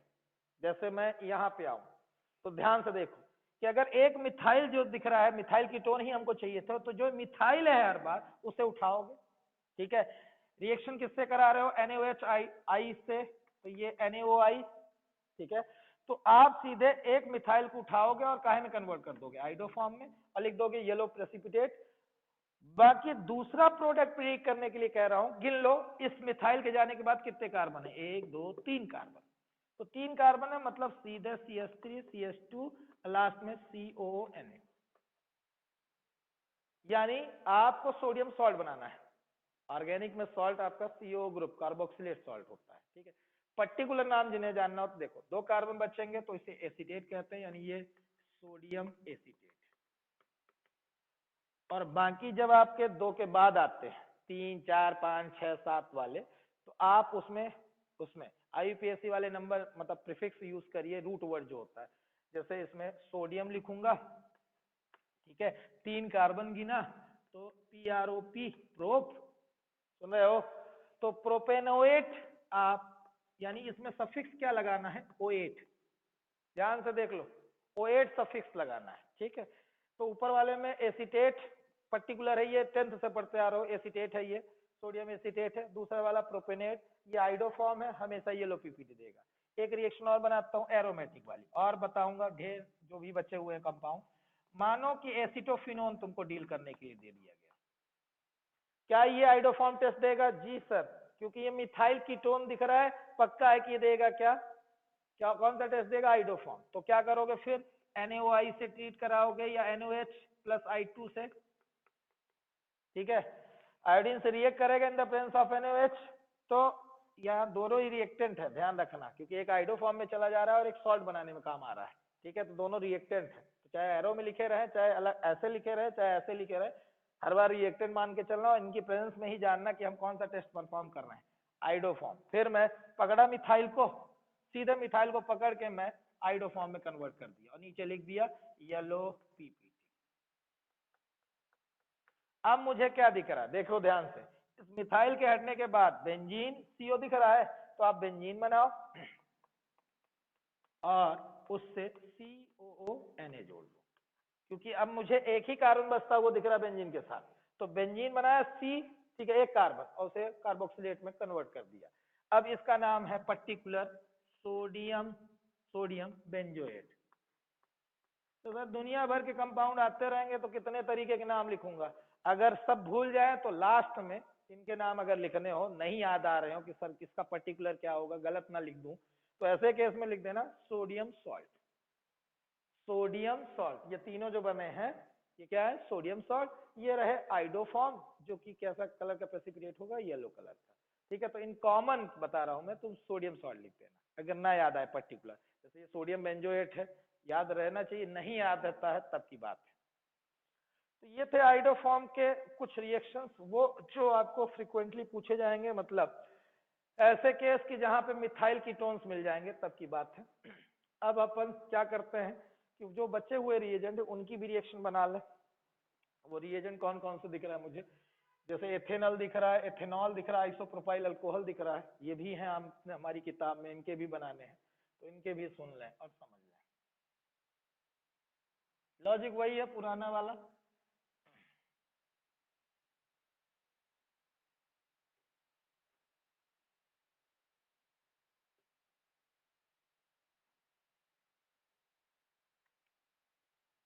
तो एक एल्डिहाइड जो एक्सेप्शनल आपको दिख रहा था, जो सारे टेस्ट दे रहा था, एथेनल, उठाया मैंने एथेनल को, CH3CHO, उसकी रिएक्शन करा दी NaOH I2 से। बच्चों ध्यान से देख लो, मिथाइल दिख रहा है इसमें, जब ये तो सब समझ चुके हो कि कौन कौन दे रहा है, जब ये जान गए हो कि आइडोफॉर्म टेस्ट देगा, तो सीधे उठाना मिथाइल को, वो एक मिथाइल यानी एक है ना कार्बन उठा लेना मिथाइल वाला, और उसे सीधे कन्वर्ट कर देना आइडोफॉर्म में, और लिख देना कि ये साहब कैसा कलर देगा, येलो पीपीटी बनाएगा। ठीक है, ये हो गया आपका आइडोफॉर्म। अब गिनो कितने कार्बन बच रहे हैं। तो सर मिथाइल के जाने के बाद तो एक कार्बन वाला कार्बोक्सिलेट सॉल्ट बना HCOONA, यानी ये है पर्टिकुलर सोडियम फॉर्मेट। और अगर आपको फिर मैंने कहा कि नाम भूले तो आपको क्या लिख देना है, सोडियम सॉल्ट। ठीक है, ये कार्बन बच रहा है। ऐसे ही एथेनॉल में आओ, बिल्कुल इसी टाइप की रिएक्शन, बस रिएक्टेंट बदल जाएगा। CH3CH2OH, या आप जान रहे हो कि इसको इस तरह से भी लिखा मिलता है C2H5OH। मैं इस तरह से इसलिए कर रहा हूं जिससे आप पकड़ लें। मिथाइल दिख गया मुझे, फिर से एक बार मिथाइल उठाइए और आयोडीन के साथ सीधे उसे काय में कन्वर्ट कर दीजिए आइडोफॉर्म में, वही येलो कलर का प्रेसिपिटेट। बचे कितने कार्बन, सर एक कार्बन बच रहा, एक कार्बन वाला सोडियम सॉल्ट बना दो ऊपर जो बना हुआ है, यानी प्रोडक्ट आपको दोनों के सेम मिलेंगे। तो सेम यानी आइडोफॉर्म बनेगा और सोडियम फॉर्मेट बनेगा। आइसोप्रोपाइल यानी जितने भी टू ऑल्स हैं, चलो जैसे मुझे आइसोप्रोपाइल अल्कोहल बोला, ये बच्चों आइसोप्रोपाइल था, याद करो CH दो तरफ मिथाइल जुड़ा रहता था और अल्कोहल बोल रहा है तो उसी कार्बन से जिसकी वैलेंसी खाली है उससे जोड़ दो। तो ये हो गया बच्चों आइसोप्रोपाइल अल्कोहल, या IUPAC में आप प्रोपेन टू ऑल बोलोगे तो प्रोपेन टू ऑल या आइसोप्रोपाइल अल्कोहल दोनों एक ही हैं। इनकी रिएक्शन फिर कराई गई NaOH प्लस आयोडीन। आपको मैंने क्या कहा कि जहां CH3CO ग्रुप दिख रहा है तो उसका मिथाइल उठाओ, उठा लो मिथाइल, मिथाइल को सीधे काय में कन्वर्ट कर दो आइडोफॉर्म में, और बाकी कार्बन गिन लो कितने बच रहे हैं, एक दो कार्बन बच रहे हैं, मतलब CH3COONA। फिर आपको जाना पहचाना नाम मिलेगा सोडियम एसीटेट, और ये रहा आइडोफॉर्म। तो ये आइडोफॉर्म जो येलो कलर का प्रेसिपिटेट देगा, और दूसरा है सोडियम एसीटेट। एक कार्बन फॉर्मेट, दो कार्बन एसीटेट, तीन से चालू हो जाएंगे हम IUPAC में, प्रोपेनोएट, ब्यूटेनोएट, पेंटेनोएट, हेक्सेनोएट, सब में 8 सफिक्स लगाते जाएंगे। तो ये था आपका वो सारी रिएक्शन जहां पे है ना आइडोफॉर्म टेस्ट कराना होगा अगर आपको, तो रिएक्शन का मैकेनिज्म जितना आसान कर सकता था मैंने कर दिया है, और किताबों में थोड़ा सा कॉम्प्लेक्स कर दिया है बच्चों, तो कॉम्प्लेक्स लिखना मत, आसान ही लिखना अपने, जिससे कि जल्दी से आप रिएक्शन भी लिख पाओ और लैंग्वेज भी लिख पाओ कि सर एस्टाइल ग्रुप होने का ये टेस्ट दे रहा है आइडोफॉर्म। ठीक है, एक्सरसाइज पहले चैप्टर की कराते समय कुछ कन्वर्जन छोड़े गए थे, बोला था मैंने आगे चैप्टर्स में आएंगे, तो यहाँ पे है ना एक्सरसाइज में जब खोलोगे मैं बताता हूँ क्वेश्चन नंबर, पहले वहां पे लिखा था आइडोफॉर्म बनाना था आइसोप्रोपाइल अल्कोहल, ये रहा आइसोप्रोपाइल अल्कोहल, उससे बनाना क्या था आइडोफॉर्म। क्वेश्चन नंबर 19 जो था पहले चैप्टर का, चैप्टर 1 यानी हेलो एल्केन्स हेलो एरीन्स, उसमें 19 का नंबर आपका आइसोप्रोपाइल, जी हाँ 14th नंबर, अगर जो लोग शुरू से पढ़ रहे हैं तो वो ये टिक नहीं किए होंगे, अब टिक कर दें क्योंकि आप ये कर चुके हैं, isopropyl alcohol to iodoform. Iodoform reaction, iodoform test इस चैप्टर में था इसलिए वहां नहीं बताया गया था। आइडोफॉर्म कैसे बनाएंगे आइसोप्रोपाइल अल्कोहल से, ये अब एक्सरसाइज खोलिए इसी चैप्टर की जो पढ़ रहे हो एल्डिहाइड और कीटोन की, और एक्सरसाइज का 12.13, ठीक है, उसमें आप कितनी रिएक्शन बना सकते हैं वो अभी आप बनाएंगे, और लैंग्वेज मुझसे एक बात सुन लेंगे, लैंग्वेज मैं बता दूंगा, रिएक्शन आप खुद बनाएंगे क्योंकि आपसे अब बनने लगा हो, तो क्योंकि टॉलेंस, पहलिंग और आइडोफॉर्म तीनों की रिएक्शन समझाई जा चुकी है, कैसे सेट करना है, तो एक आध दो मैं बताता भी रहूंगा, अगर बीच में आप अटकते नहीं बना पाते हो तो मेरे साथ जुड़ जाइएगा। ठीक है, एक्सरसाइज क्वेश्चन नंबर 12.13 जहां लिखा हुआ है give a simple chemical test to distinguish following pairs of compound, ऐसा लिखा होगा। ठीक है, तो यहाँ पे लिखा है पहला वाला प्रोपेनॉल और प्रोपेनोन, तो लैंग्वेज आप सुने हुए हैं पहले भी, एक बार और सुन लेंगे। प्रोपेनॉल यहाँ बच्चों एलिफेटिक एल्डिहाइड है जो कि कौन सा टेस्ट देगा, सर टॉलेंस भी दे सकता है, फेलिंग भी दे सकता है, आइडोफॉर्म नहीं देगा, ये कंफर्म, क्योंकि एथेनॉल के अलावा कोई सा एल्डिहाइड मैंने नहीं आपसे कहा कि जो तो आइडोफॉर्म टेस्ट देगा। तो ध्यान से, प्रोपेनल 2 टेस्ट दे सकता है, टॉलेंस, फेलिंग, आइडोफॉर्म नहीं। तो सर तीनों लिखूं, कोई एक टेस्ट लिखो। Propanal responds to Tollens test, लिख दिया। प्रोपेनोन कीटोन है सर, नहीं देगा, तो आपने अगली लाइन क्या लिखी, वेयर एज एसीटोन यानी propanone does not gives this test या does not respond to this test.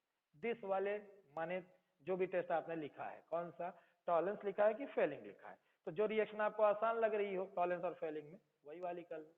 अगर आपको आइडोफॉर्म आसान लग रहा हो बनाना, तो उल्टा, एसीटोन यानी propanone gives positive iodoform test while propanal does not.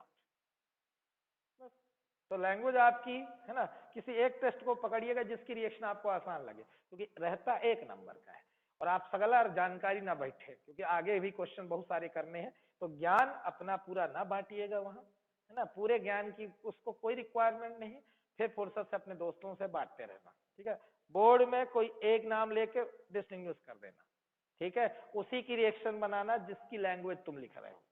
ये नहीं कि लैंग्वेज लिखी अपन ने टॉलेंस की और रिएक्शन बना रहा हूं मैं आइडोफॉर्म की, गलत बात, ठीक है। तो जैसे पहले वाले पेयर की बात कर रहा हूं मैं, एक्सरसाइज 12.13। अब आप साइड रिएक्शन बनाएंगे, ठीक है। उसके पहले एक बार मैं सबसे सुना दूं फिर से एक बार, और उस जैसे ही बता दूंगा तो उसके बाद मैं रिएक्शन बनाऊंगा, आपको भी बनाना हो तो बनाते रहिएगा, नहीं छापने की है जो टेंडेंसी है छापने की, तो छाप लेना, कोई दिक्कत ही नहीं मेरे को। 12.13 में पहला वाला मैं समझा दिया, दूसरे वाले में जा रहा हूं, एसिडोफिनोन और बेंजोफिनोन। एसिडोफिनोन आइडोफॉर्म टेस्ट देगा, बेंजोफिनोन नहीं, क्योंकि मिथाइल है ये नहीं, ठीक है, यानी एस्टाइल ग्रुप नहीं है साहब, ठीक है। फिर लैंग्वेज के बाद रिएक्शन बनाना है, फिर तीसरे वाले को और चौथे वाले को अभी रहने देंगे, क्योंकि कार्बोक्सिलिक एसिड अभी आपने नहीं पढ़ा है, आगे हम पढ़ेंगे, कार्बोक्सिलिक एसिड पार्ट बचा हुआ है। पांचवें में फिर आ रहा हूं, पांचवें वाले में pentane 2 on, pentane 3 on. Pentane 2 on अगर दिमाग में आ रहा है, 2 ऑन मतलब मिथाइल ग्रुप रहेगा, यानी एस्टाइल ग्रुप है, आइडोफॉर्म टेस्ट देगा। पेंटेन 3 ऑन इमेजिन करें, 1 2 तीसरे कार्बन पे, ना हो पाएगा, इससे ना हो पाएगा, यानी पेंटेन 3 ऑन आइडोफॉर्म टेस्ट नहीं देगा। फिर छठवां जो आपका आया, हाँ, इसमें फिर 2 टेस्ट आप लिख सकते हैं, बेंजल्डिहाइड टॉलेंस टेस्ट दे सकता है, ठीक है, एसिडोफिनोन नहीं देगा।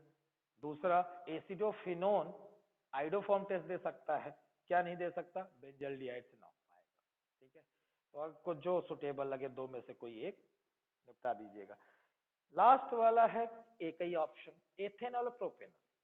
लास्ट अच्छे सुन लें, एथेनॉल भी टॉलेंस टेस्ट देगा, प्रोपेनल भी टॉलेंस टेस्ट देगा, है ना, फेलिंग टेस्ट दोनों देंगे क्योंकि एलिफेटिक है, तो बचा एक ऑप्शन, एथेनॉल आइडोफॉर्म टेस्ट देगा, प्रोपेनल से ना हो पाएगा। ध्यान से अब रिएक्शन बनाना है, छापा छाप, ठीक है। तो पहला वाला है, लैंग्वेज अपनी खुद की बनाते रहना और लैंग्वेज के लिए जगह छोड़ देना, अगर आप लिख रहे हो आपसे, या केवल प्रैक्टिस वर्क के लिए तो आप इतने हिसाब से कर लो, नोट्स में अपने हिसाब से लिखना, बाकी लैंग्वेज पहले फिर रिएक्शन। तो प्रोपेनल मैं लिखते नहीं बैठूंगा, लैंग्वेज आपको बता दी गई है। प्रोपेनल की मैं टॉलेंस रिएजेंट वाली रिएक्शन लिखूंगा,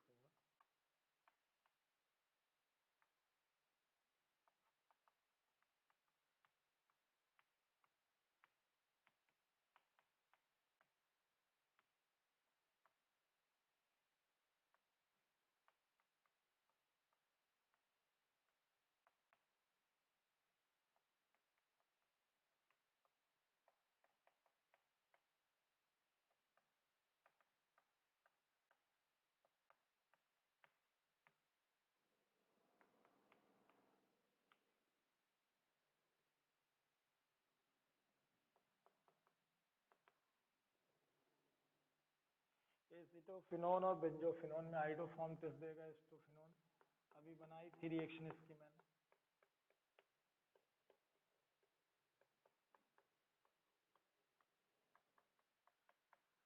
जो ऑर्गेनिक दिख रहा है उनके ऑर्गेनिक के नाम, ये प्रोपेनल है, वो प्रोपेनोइक एसिड, ठीक है। ये टॉलेंस रिएजेंट, इसके नीचे नाम टॉलेंस रिएजेंट, जो कि सिल्वर मिरर फॉर्म कर रहा है।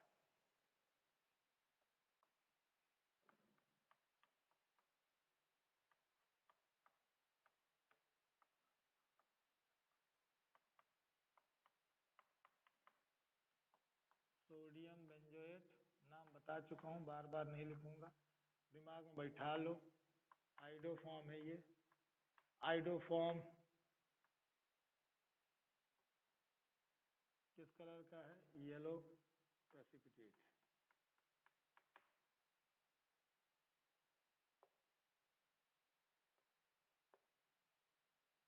पेंटेन 2 ऑन और पेंटेन 3 ऑन में 2 ऑन देगा, CH3 डबल बॉन्ड O। अच्छी खबर ये है कि एक ही रिएक्शन बनानी पड़ेगी, ये नहीं कि दोनों बनानी पड़ेगी, क्योंकि एक तो देता है और एक नहीं दे रहा है, तो जो दे रहा है उसकी रिएक्शन बनाओगे, जो नहीं दे रहा है नमस्ते कर लोगे उससे। मिथाइल को सीधे आइडोफॉर्म में कन्वर्ट कर दोगे, जितने कार्बन बचेंगे उतने ही कार्बन वाला आप सॉल्ट बना देना। जैसे 5 में से एक कार्बन आइडोफॉर्म में चला गया तो 4 बचे, 4 कार्बन वाला मैं सोडियम सॉल्ट बना दे रहा हूँ, तो सोडियम सॉल्ट लिख दूंगा। चूंकि अब जानने लगा हूँ कि कार्बन 4 हैं तो ब्यूटेन लिखा, उसमें O8 सफिक्स लगा दिया, सोडियम ब्यूटेनोएट। ठीक है,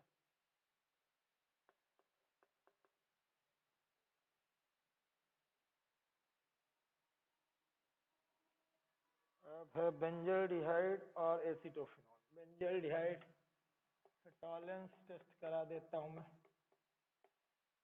बार बार आइडोफॉर्म मजा नहीं आ रहा था मेरे को, कितना आइडोफॉर्म लिखूं। आज तो आइडोफॉर्म लिखते लिखते पक गया हूँ, तो मैं इस बार फिर से करा रहा हूँ टॉलरेंस टेस्ट।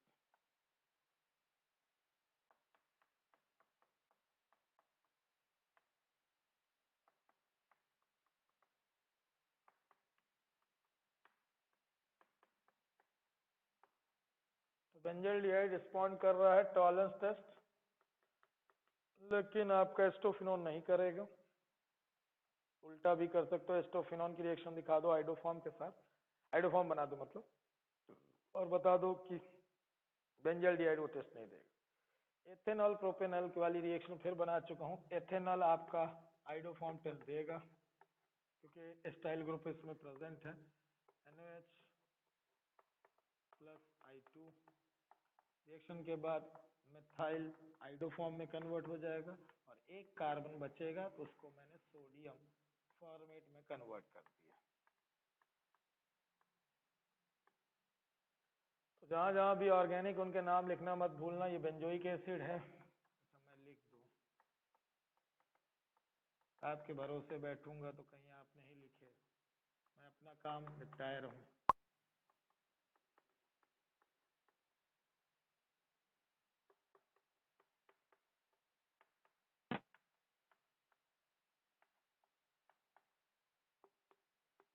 ये नाम तो मैं ना लिखूं तो चलेगा, क्योंकि ये सारे नाम आपको दिए गए हैं, बेंजल्डिहाइड, एथेनॉल, प्रोपेनॉल, ये सारा कुछ दिया हुआ है।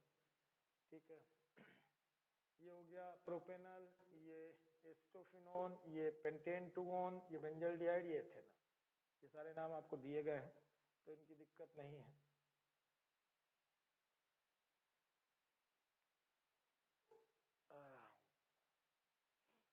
तो ये आपका एक्सरसाइज का 12.13 के 2 क्वेश्चन को छोड़ के बाकी 5 हो चुके हैं। ठीक है, 5 में से 5 आपको बनने चाहिए और लॉजिक भी समझ में आना चाहिए।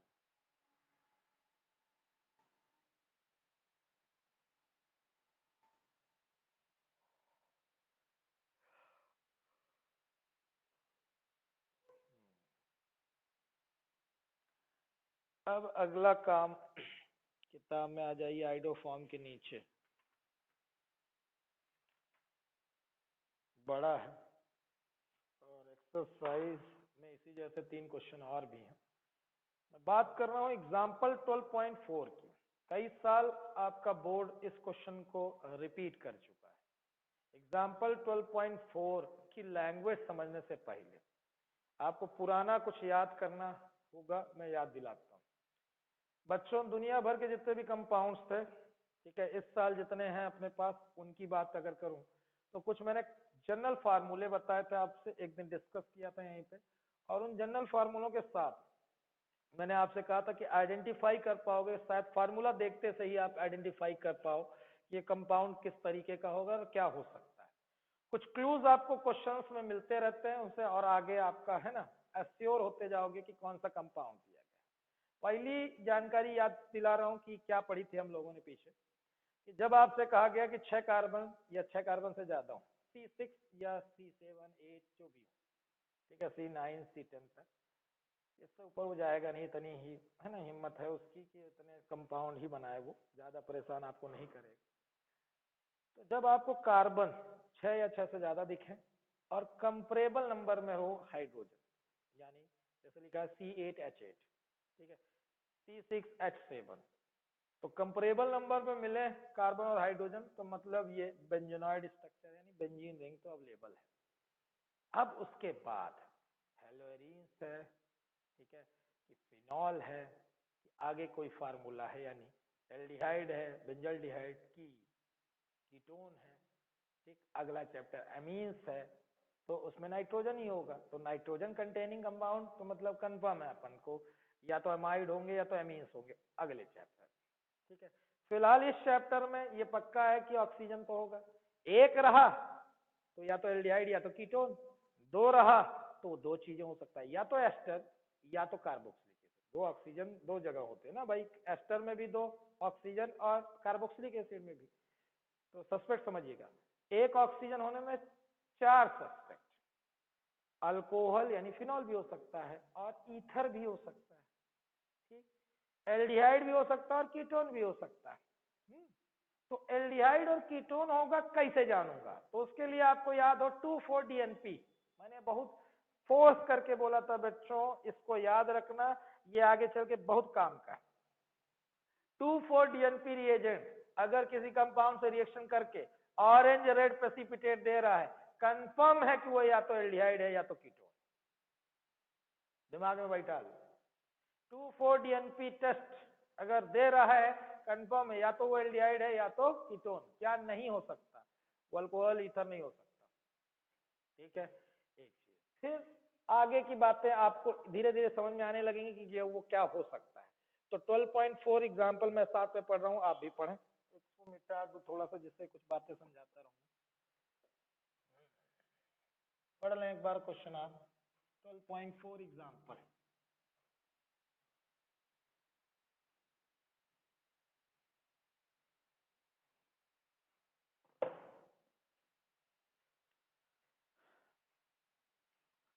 मुझे जो दिख रहा है पहली लाइन, एक ऑर्गेनिक कंपाउंड ए है जिसका मॉलिक्यूलर फार्मूला C8H8O है। इस फार्मूले को देख के कुछ आपको अगर समझ में आ गया हो, कार्बन हाइड्रोजन मतलब बराबर है और वो भी 6 या 6 से ज्यादा है, पक्का है बेंजीनॉइड स्ट्रक्चर है, यानी बेंजीन तो है, ठीक है। उसके आगे लिखा है forms an orange red precipitate with 2,4-DNP reagent, confirm confirm या तो एल्डिहाइड है या कीटोन, एल्डिहाइड कीटोन दोनों हो सकता है। अब आगे की लैंग्वेज अगर हम ध्यान से देखें कि साहब ये येलो कलर का प्रेसिपिटेट दे रहा है किसके साथ, है ना, heating with iodine in the presence of sodium hydroxide, मतलब ये साहब आइडोफॉर्म टेस्ट दे रहा है, आइडोफॉर्म टेस्ट दे रहा है, मतलब एल्डिहाइड में तो एक ही नाम सुना था जो देता है, इथेनॉल, उसके अलावा तो कोई सा एल्डिहाइड मैंने नहीं सुना कि वो आइडोफॉर्म टेस्ट दे। मतलब क्या सस्पेक्ट आ गया है पहली ही लाइन में, सर ये कीटोन होगा, कीटोन वो भी मिथाइल कीटोन होगा, यानी कंफर्मेशन देखते चल रहा, और भी आगे कंफर्मेशन दे रहा है क्या कि कैसे तुम एल्डिहाइड को निग्लेक्ट करोगे। वो कह रहा है इट नाइदर रिड्यूसेस टॉलरेंस और फेलिंग रिएजेंट, मतलब कंफर्म ये एल्डिहाइड नहीं है, ठीक है। Nor does it decolourises bromine water और बेयर्स रिएजेंट, मतलब माइल्ड ऑक्सीडाइजिंग एजेंट से रिएक्शन कर ही नहीं रहा है, यानी इतने सारे प्रूफ के बाद वो आपसे कह रहा है कि बच्चों गलती से भी तुम एल्डिहाइड ना सुनना ना समझना, इसको क्या समझना, कीटोन। लास्ट में लिखा है अब उसका ऑक्सीडेशन करा रहे हो तो कैसी कंडीशन दे रहे हो, बकायदे लिखा है ऑन ड्रास्टिक ऑक्सीडेशन, मतलब कंफर्म कर रहा है बच्चों कि ये कीटोन ही है। फार्मूला अगर पूछे आपसे कि ये है कौन सा कंपाउंड, तो प्रिडिक्शन देखो, प्रिडिक्शन कितना आसान कि कंफर्म हो चुका है कीटोन है और 6 कार्बन बेंजीन में चले गए, तो मेरे पास बचे 2 कार्बन, और 2 कार्बन को इस तरह से एडजस्ट करूं, ठीक है, कि मुझे मिथाइल कीटोन मिल जाए, तो कीटोन तो हमेशा बीच में आता है और मिथाइल रखना ही पड़ेगा, तो कंफर्म है कि ये एसिटोफिनोन ही है। जो सस्पेक्ट हो सकता है या दूसरे क्वेश्चन जब घुमाएगा वो आपको और इसी फार्मूले से बनाना चाहेगा। तो एल्डिहाइड अगर देना चाहेगा कि वो टॉलरेंस टेस्ट दे रहा है, टॉलरेंस टेस्ट दे रहा है, ठीक है, यही फार्मूला। तो टॉलरेंस टेस्ट देने वाला अगर आपको एल्डिहाइड बनाना है तो ये भी बन सकता है,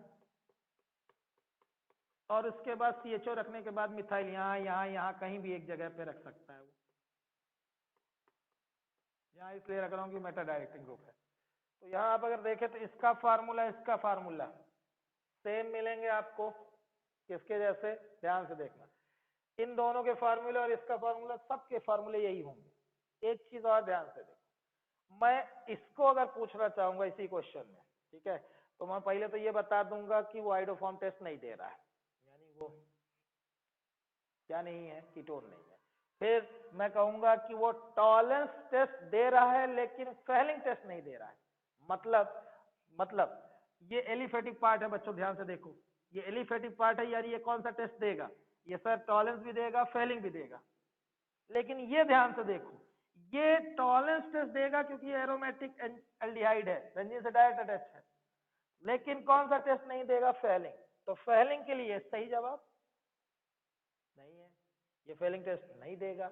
टॉलरेंस टेस्ट देगा, आइडोफॉर्म नहीं देगा, यानी ये कितने दे सकता है टेस्ट, ध्यान से देख लो, टॉलरेंस टेस्ट देगा क्योंकि एल्डिहाइड, फेलिंग टेस्ट क्यों नहीं देगा, क्योंकि एरोमेटिक एल्डिहाइड, ठीक है। आइडोफॉर्म टेस्ट देने के लिए चांस ही नहीं बन रहा है क्योंकि मिथाइल कीटोन या एस्टाइल ग्रुप नहीं। बच्चे इन भाई साहब की ये टॉलरेंस फेलिंग दोनों टेस्ट देंगे, आइडोफॉर्म नहीं देंगे क्योंकि मिथाइल एस्टाइल नहीं है, यानी एथेनल नहीं है। एथेनल होता तो यहाँ मिथाइल ग्रुप होता है, एस्टाइल ग्रुप होना चाहिए ना, तो ये नहीं है, ठीक है। और ऊपर वाले में जाओ तो अभी जो क्वेश्चन का जवाब है वो ये। अब 3 नंबर का क्वेश्चन है तो 3 नंबर के हिसाब से चलेंगे तो 3 रिएक्शन बनाएंगे, ठीक है। एक आइडोफॉर्म टेस्ट की, तो एसिटोफिनोन की आइडोफॉर्म वाली टेस्ट वाली रिएक्शन मैंने समझाई थी। दूसरी 2,4-DNP टेस्ट देगा, तो 2,4-DNP रिएजेंट बना के इस ऑक्सीजन को हटा के कंडेंस कर देना, ठीक है, H2O निकाल के। फाइनली अगर आप पहुंचो किस वाले की बात, जो अब किताब में क्वेश्चन में अंतिम में बोला है कि अगर इस कीटोन का फर्दर है ना ड्रास्टिक ऑक्सीडेशन करो, तो मुझे पता है कि ड्रास्टिक ऑक्सीडेशन से ये स्प्लिट होगा, तो कार्बन जो बेंजीन जुड़ा है उसे नहीं तोड़ूंगा, इसे तोड़ूंगा। ध्यान से देख लो, कीटोन का हमेशा स्प्लिटिंग होके ही ऑक्सीडेशन होता है। ये नई रिएक्शन अगर आपको लग रही है तो ध्यान से सुन लो, कीटोन स्प्लिट होता है, लेकिन फिर भी आपको जितनी जगह भी बेंजीन की रिएक्शन बताई थी या ईथर में, तो आपको याद हो कि बेंजीन से जुड़े कार्बन मतलब कोई भी एटम को आपको डायरेक्ट नहीं तोड़ना है। रीजन क्या बताया गया था, क्योंकि इसमें रेजोनेंस होती है बच्चों और पार्शियल डबल बॉन्ड कैरेक्टर आ जाता है।